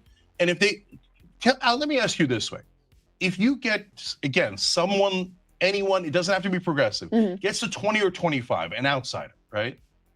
This whole town panics and Newsom and Whitmer go in immediately. I do think is there's that a possibility of I don't know, because it already happened. No, it's not happening. It's not happening. With RFK, and they just ignored him, and they went after him. And Yeah, like that you was said, that went was down. no that Well, yeah, they went after him and ignored him because he's delusional. Okay? RFK is not a serious candidate. RFK is a deeply, deeply unserious person. Okay? That was before when they were convinced that Biden was going to win, and RFK, everybody knew was a flash in the pan because he's not really a Democrat. Maybe. But so, Cenk, tell me more about your thinking. Yeah. Timeline. What are you weighing? How serious are you? Yeah. Give us the details. So I already thought about it before. What is he and weighing? I That's a rejected it personal because question. I know what they're going to do. You're an outsider, radical. They're going to dredge up things from 1987 and when you were a junior in junior high school. They already did that to you. I think they did that to you. Yeah. Yeah, That's right. of course. And look, if we're being honest, the number one problem is mainstream media. Sure. Mainstream media is the shock troops of corporate politicians, both corporate Democrats and corporate Republicans. Yeah. Their job is to eviscerate any outsider. So that's why do you think progressives aren't running? I've talked to at least half a dozen progressives and tried to convince them to go in the race. Because, okay, I don't disagree that, there should be more people, like, to the left of Biden running, but, like, what do you want us to do? He was named for donors to puppeteer. Yep, for a moment. And they're like, I don't want my life ruined. Who's going to ruin their life? Joe Biden? He's in a bunker somewhere. No. He's in a bunker somewhere? Okay. It's going to be ABC and NBC and CBS and CNN, MSNBC, New York Times, Washington Post. They're going to go to any outsider and shred him to pieces. Sure. And I'm now so desperate for making sure that we win that I'm now so desperate to sell my book and to make a a faux run at this because this is not serious. Please pay attention to me. Please give me attention. think I'm already destroyed. I've made several, like, serious mistakes, and I've basically bombed my own network with the previous scandals that happened not too long ago. That I'm literally desperate. Gotcha. Nice to know. Right? Like they've already attacked me 10,000 times, right? So come at me, bro. So Crystal, it's crazy for me to consider it, right? Yeah. But that's the times we're in. If literally no one else will do it. It's insane. So I don't want to go quietly into that good night. And right now, Yeah, like what the whole what they did to Benny. we are 100% on a If I'm not mistaken, he was born in Turkey and is not able to run for president anyway. Oh?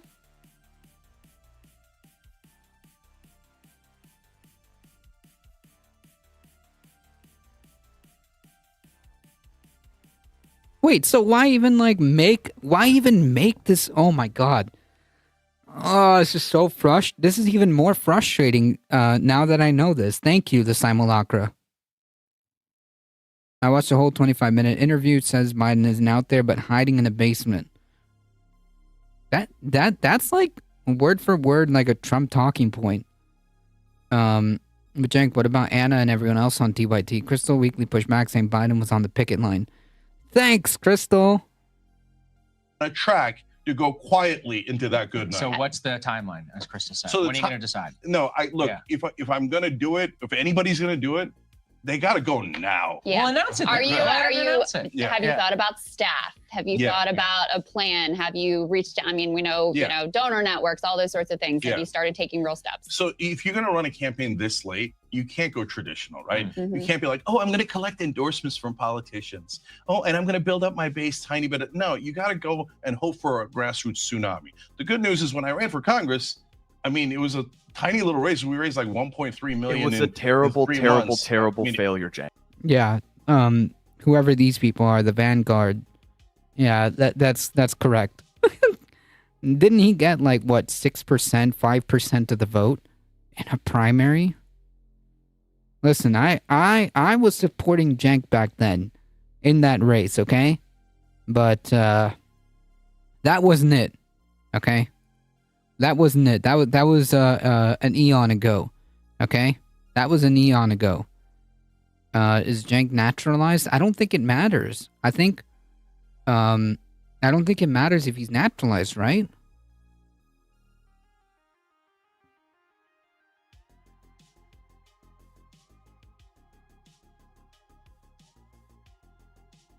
I think he can't. I think the simulacra is right. I wanted to see Jank and Jim Jordan physically fight on the House floor.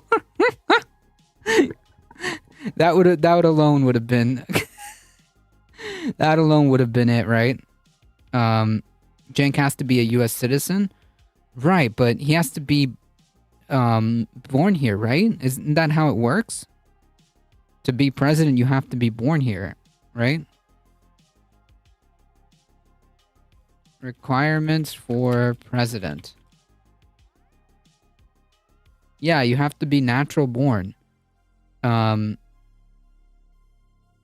Oh, but born a citizen, not necessarily in the States. Gotcha.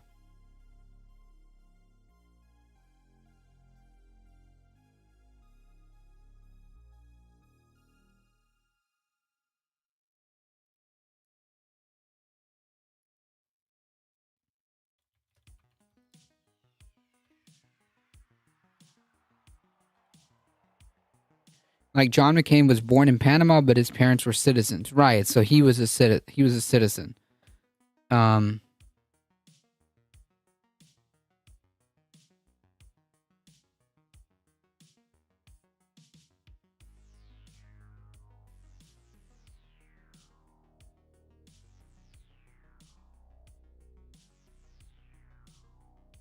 Yeah, like even if you were naturalized, no, you cannot run for president.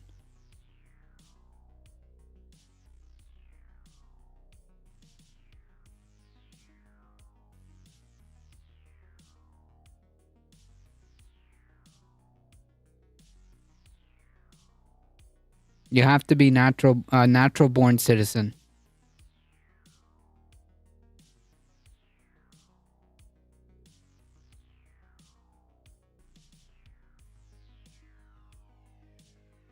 If anybody can raise money, it's me from the grassroots, right? And I'm You a got successful 7% businessman, if of I the might vote. say so myself. I have some credibility in running things, managing things, etc. So have I reached out to staff? I have, okay? Now, the problem is everybody thinks, well, how the hell are we going to beat these guys, right? So if I go in, it's going to be threadbare staff, threadbare website, and we're going to see, is there momentum?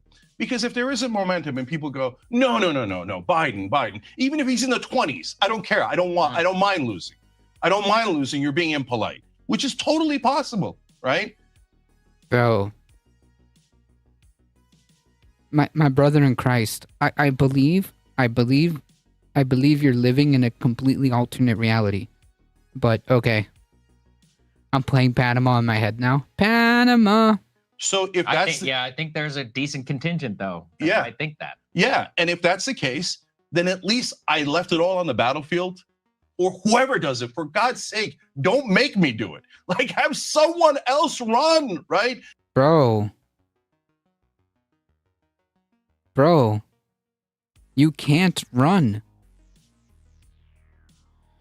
Those born elsewhere who meet the legal requirements for birthright citizenship. Yep, this has nothing to do with anything. Alio, he's not eligible. I don't think he can run. I think the simulacra is correct. This literally is meaningless, but I guess since it's being discourse, we're talking about it. But I can't get anyone to do it. And so I want to leave it all on the battlefield, and I don't want to say... Okay, but who, Jank? Who? You wrote a freaking a word salad of an op-ed saying that Biden is going to lose the presidency, but you gave no solutions in that. You went on a rant, and then you put it text to speech, and then submitted it as an article. Maybe Nina is running. I mean, if she does, that would be phenomenal. She can run to the left of Biden. Fine. That's fine by me.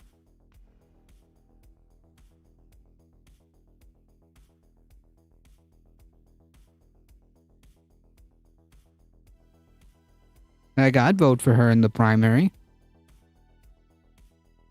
I mean, I wish if she was planning on running, I wish she would have done it sooner. Well, like everyone else, I wanted to be polite. So we lost democracy because we thought it would hurt Mussolini's opponent's feelings, right? Does anybody remember Mussolini's opponent? I don't actually. Of course, no one does. Yeah. No one does. Damn it. Yeah. Okay, because Mussolini ran him over, and he probably sat on a couch just like Joe Biden is right now. Bro. The 14th Amendment does not address the issue of president eligibility or the phrase. No, I don't think this is a 14th Amendment issue.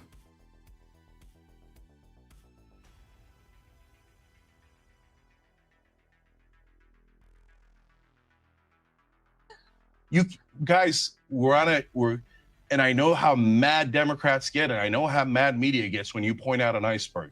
But we did it before. We pointed out the Hillary Clinton iceberg, and then they said, you made the iceberg appear. No, you knuckleheads, it's right there. The country, the voters despise the establishment. And they're like, okay, but this is a completely separate, bro. We're not living in 2016 right now, okay? We're not living in 2016. Yeah, granted, I understand. I understand that she was a terrible candidate.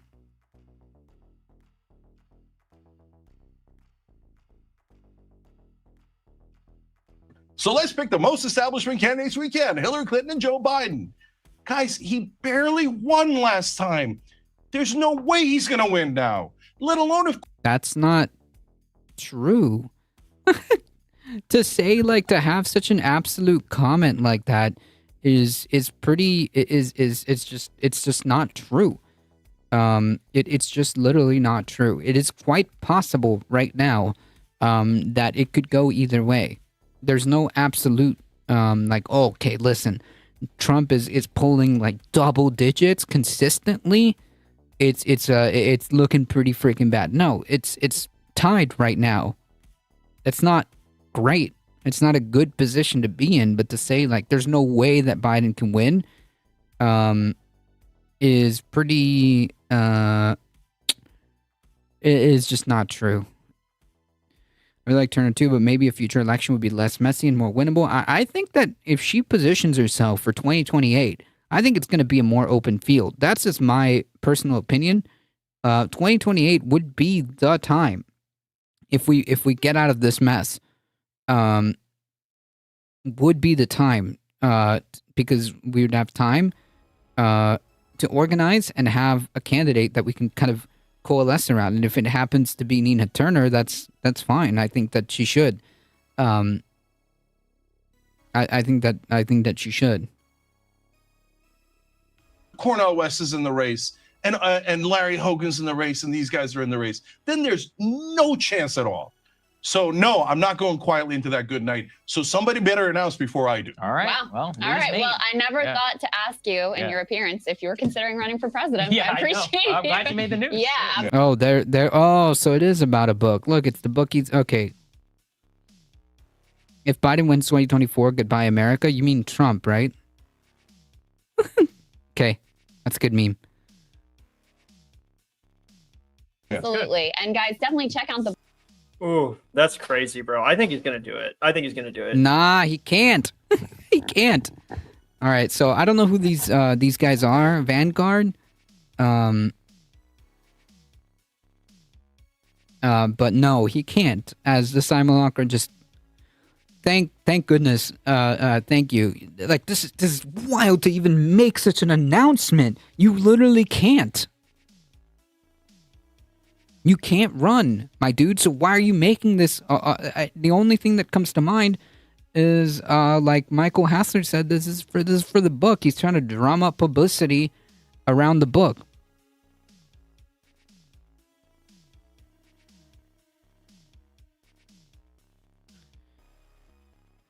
She's making some announcement next week, I heard. You think that's it? Well, I guess we'll see. He's gonna do it, and he's gonna pick Nina Turner as his VP. That's what her big announcement is. He's already staffing up. He wouldn't be talking about it like this on PBD and Breaking Points if it wasn't gonna happen. God, what I do think though is just so hard for him to overcome. Unfortunately. No, maybe he's just drumming up publicity. Okay, because he's got a book to sell. Is that he was not born in America. And he claims to have some legal theory to get around that. But I just... his legal theory is to try to get you to buy his book, right? don't believe that that's... I just feel like that's going to be too much of a hang-up for him to get over. And the media is going to say he can't run, and people are going to... Well, no, it's going to be because the way it's set up is that he can't run. Not because the media or whatever. Whoa, hey. Say he can't run because of that. Again, I wish it wasn't that way. And I know he says he has some legal theory, but what do you think that's going to... I mean, obviously this isn't going anywhere anyway. It's not like he's going to fucking win the presidency, but... This dude got 7% of the vote, less than 7%, 6.6. I just checked. Like 10,000 votes. Oh my God. Primary for congressional run in the state of California, where he lives and hosts what they would describe as a popular news broadcast, a waning news broadcast. It was pathetically embarrassing. What's really shocking to me was as soon as he said that, I was like, oh no, dude. Nina Turner's about to fucking just ruin her political career, bro. You can't just do this. And I also... We'll see. I don't know.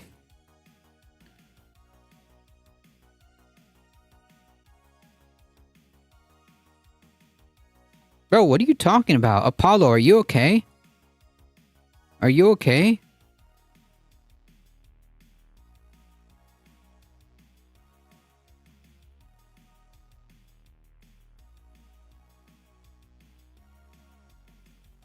also think it's super narcissistic and just crazy that he thinks he's gonna somehow like blast past what Marianne Williamson's been able to accomplish. I think that Cenk Uygur just is a pittance compared to even what Marianne's been able to accomplish. I think that he has no chance. I think that he'll embarrass himself. I think that he'll do the progressive circuit and then kind of get forgotten about. I don't think he'll make any kind of mainstream splash across America. Everybody's going to be like, who the fuck is this guy? He wasn't born in America. He's not going to be the Democratic nominee. If I was going to support somebody who's progressive from the left of Joe Biden, I'd support Marianne Williamson. It just doesn't I'm make any sense. 1,000% okay. Are you okay? I don't know, man. Sounds like you're living in a different alternate reality. Yeah.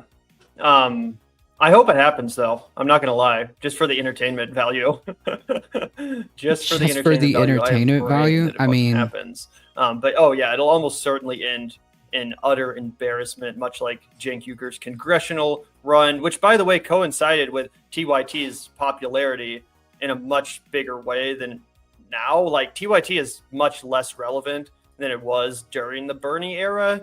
Not that they're totally irrelevant, but like, if Cenk was ever going to have a chance to do something like this, I think it would have kind of been on the coattails of Bernie Sanders, who, by the way, did endorse Cenk in his congressional race, but then unendorsed him after all of the old blog posts and stuff like that came up. But maybe that's why he's working with Nina. You know, maybe that's why Nina was up in I don't know, man. I don't know. Trying to get Bernie on their team or something like that. Who knows, man? We're going to have to wait and see. But I am really glad. There is no way that Bernie is going to endorse Cenk Uygur, because that's not a thing that's going to happen. Why would you think that if Bernie unendorsed him in his previous race, what makes you think that he's going to endorse him for president? If he couldn't even like stand behind his original endorsement for a congressional seat after he unendorsed him, what makes you think that he's going to endorse him for a presidential race? This just seems nonsensical.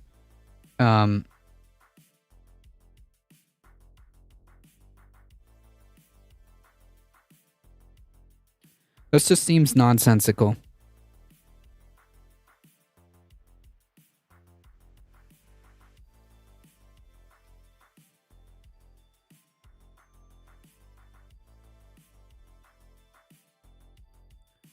Definitely a wait and see. Otherwise, yeah, like, and also I don't think that it would just seem weird that that Cenk would be running and have Nina as VP, as opposed to Nina being the one actually able to run. Like, there's no question about that. Versus like Cenk's like, oh, I have some like legal jujitsu that I can like run, that I can work around, that will allow me to run, versus like Nina's already like an established like political candidate who's has been actually a state senator. I don't know. It just makes no sense as to why he's even entertaining this, or why he's even throwing this out there. If anything, which I still would submit to you that it would be a mistake. If anything, Nina would be the one running, and Cenk would be part of her campaign. But I still stand by the idea that if she were to run, I would not have Cenk going anywhere touching near that campaign. But that's just me. That's just me, you know.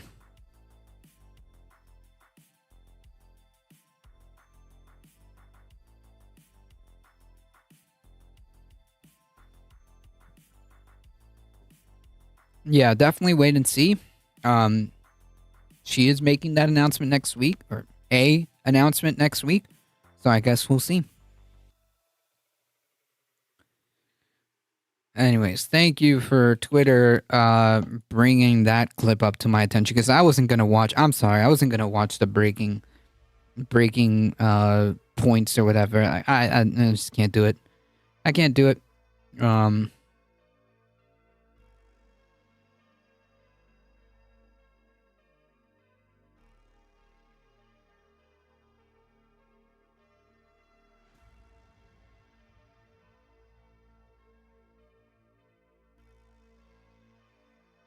All right.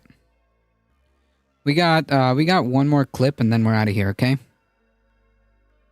Cruel that people are told they have to go to university, they have to spend 100 to 200. It's over a year to the election and I'm already saturated. Yeah. Yep. And guess what? After that election, the next election is the midterms, right? $1,000 to get a degree so they can get a job. Otherwise, they're screwed. It's just a scam, but it bothers me that people are being scammed to learn to not believe in themselves, assume that they can't fix their problems, and then hate their country, basically. It would be funny if we could blow apart the university system a little bit because it's broken, because of what it did to you. Like, you were alienated out of... Wait, so universities are the problem, except I'm going to start my own university so you can give me your money, right? That's how that works? Gotcha. Your job, basically. You'll be damn fortunate if we can provide you with a list of people who've graduated. And if you had any sense... What? What did this man say? You'll be damn fortunate if we can produce a list of anybody who's graduated. I'm so fried. Let's just watch a doggy video. No, this is funny. This is for good memes. I'm here to laugh at him, okay? I'm here to laugh at him. Graduated. And if you had any sense, if we can provide you with a list of people who've graduated, and if you had any sense, you'll employ them preferentially because we did the rigorous screening work. And I know how to do the rigorous screening work because I studied that for like 25 years. A degree from our university will signify high-level conscientiousness and general cognitive ability, and those are very valuable for any employer. What? What? Huh? Can anybody, like, translate that word salad? A clue. So I think we can just skip the accreditation process and go right to the employer. Cruel. Oh, man. So, yeah, phenomenal stuff. Yeah, just to be clear, like he's not going to be accredited or anything like that. Yeah, cool, good memes. All right, that's a nice meme.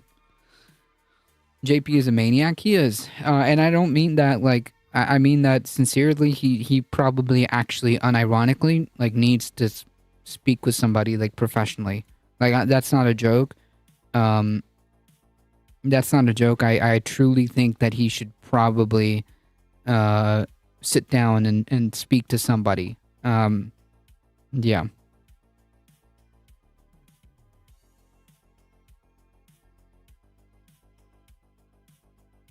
Like mental health is not a joke.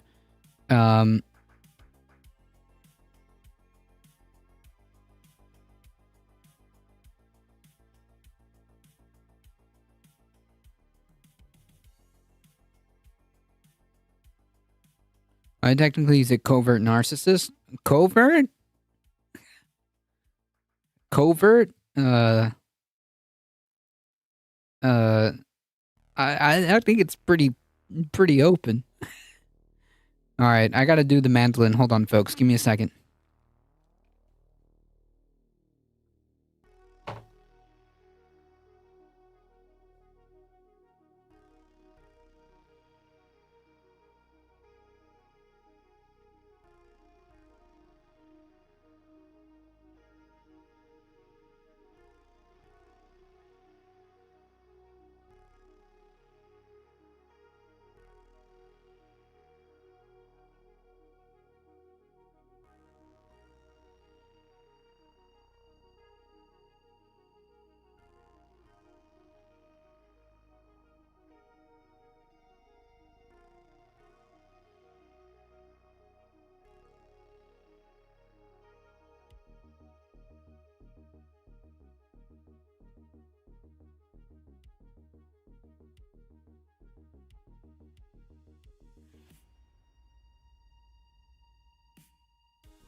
JP believes he is only suffering because he exists.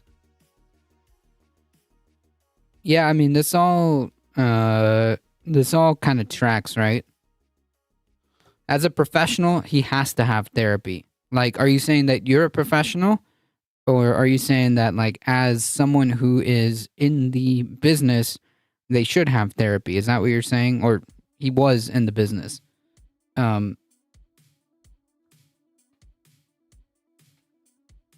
JP only believes he is only suffering because he exists. Yeah, he's the victim, but still, like, the narcissism just kind of, like, oozes out, right? It's pretty in your face, right? It's not, whatever, it's just semantics at the end of the day.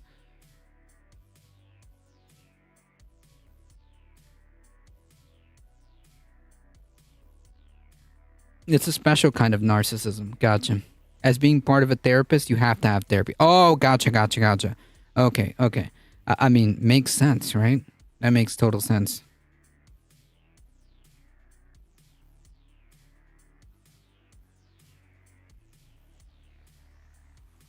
And I'm gonna go out on a limb here and say that he's probably not in therapy, or never.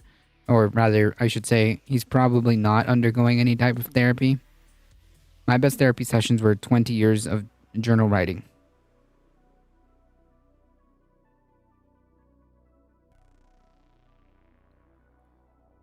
"33% of Democrats and Democrat-leaning independents voters choose Biden, while a substantial 67% prefer a different candidate. Also, why silence?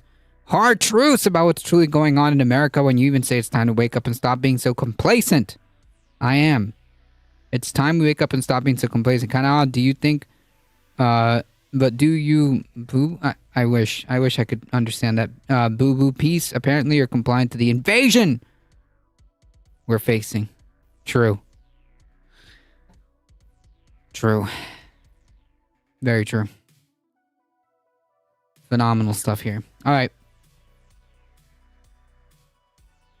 Let's see if I can get some chords going, because I'm going to be honest, I apologize, folks, but I'm going to need to cheat. Okay? We're going to have to cheat. Okay. See if I can figure this out. Is it up here? Ooh. This is G.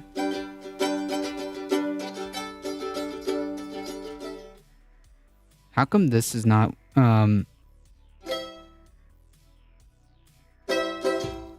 this doesn't sound right.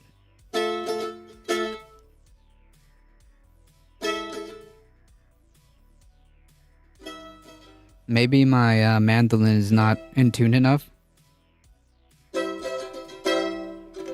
It kind of sounds like C. All right. Okay, so let's try it. This?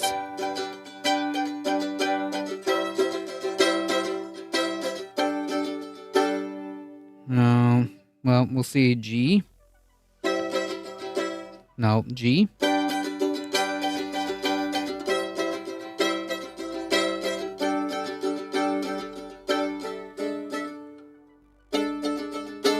Nah. No.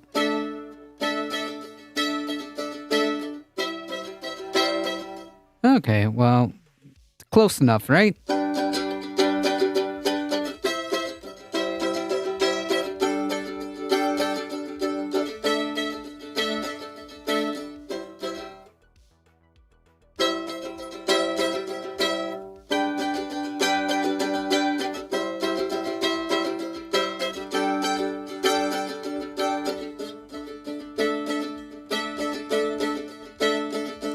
So then what is this? Explain to me, what is this?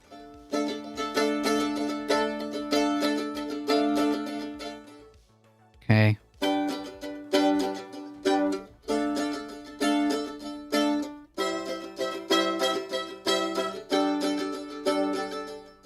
Huh. Well, let's try it.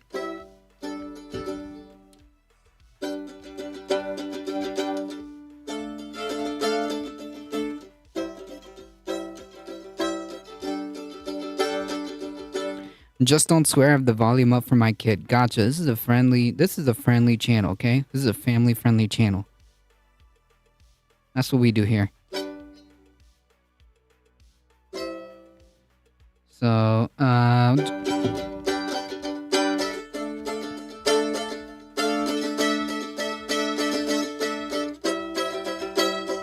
don't like it. I'm gonna be honest. I don't like it. Let's try something else. This one supposedly is D.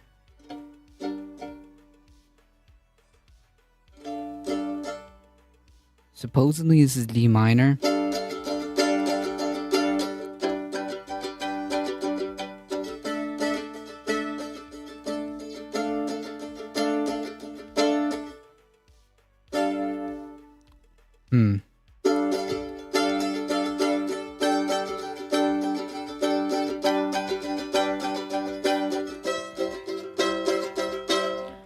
I feel like my thing is out of tune. I'm gonna be honest, but we'll try to power through it. E minor was here.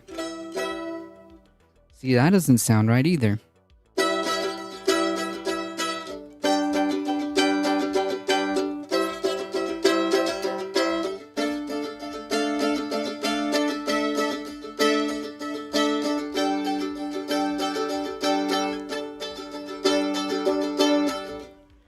I want Arnold as president rather than Cenk or Trump. I don't know. It's a little off. Yeah, it's definitely a little off. I mean, I guess Arnold is better than Trump. I don't know.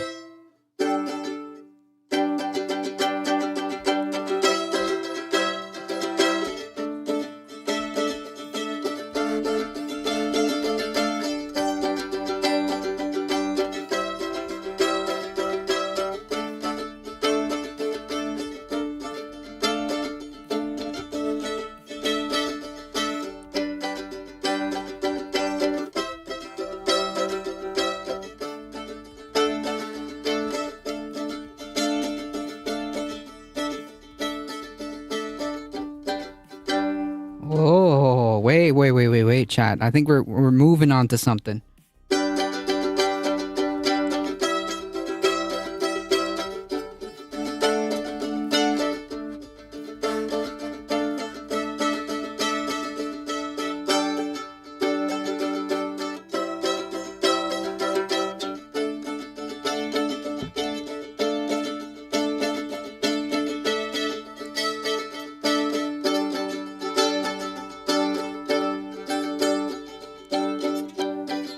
Okay, so I think I got something.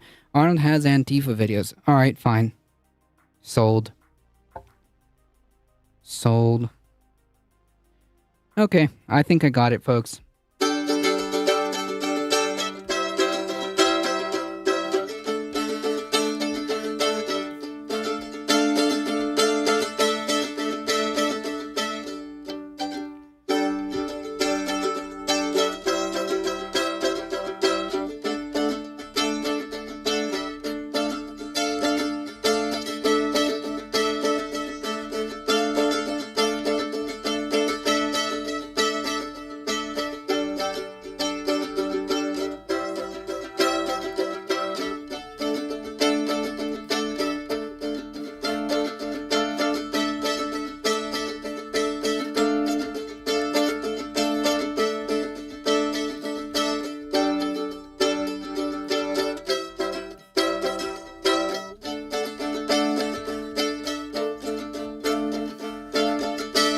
Okay, that's a neat little riff right there. Figured it out. There we go. We made something, okay? That's the goal of that channel point, is to figure out and make random little riffs. Cool. It worked out. All right. Took me a moment, but yeah, I need to go and tune that thing cuz I honestly have not played it in a while. So all right, folks. I do have to get going. It is dinner time for me. I appreciate all of you guys hanging out here. Thank you for the biddies. Thank you for the subscriptions and the follows. You guys are what makes the channel grow, as always, folks. Don't forget to do this social media stuff. I am on Blue Sky, so if you happen to be on Blue Sky, follow me there. Follow me on Twitter. Follow me. Subscribe on the YouTube channel.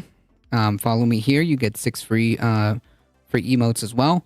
Have a good weekend. You have a good weekend as well. Thank you, Michael Hassler. Thank you, Heat, for keeping peace in the chat. I appreciate it. Thank you guys as always. Don't forget, hit the subscribe button. It really does help us out on the YouTubes. Spread the word far and wide that we're here Monday through Thursday. If I knew you were still accepting channel points, I'd have redeemed that every day. Oh man, I might actually be halfway decent at playing the mandolin. I think it's once a day, I think, right? You can redeem it once. I think I said it that way. I don't know how I have it. I have to check. But yeah, the channel points are still active for the most part. And I think I only took one down. But yeah, if you redeem it every day, I might actually know how to play the mandolin by now. By now.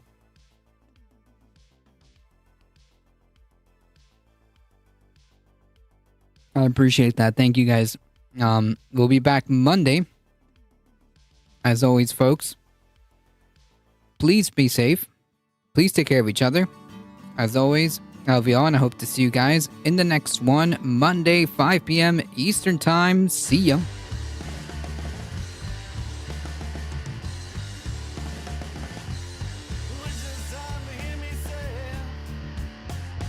Gotta up my mandolin game and my ukulele game.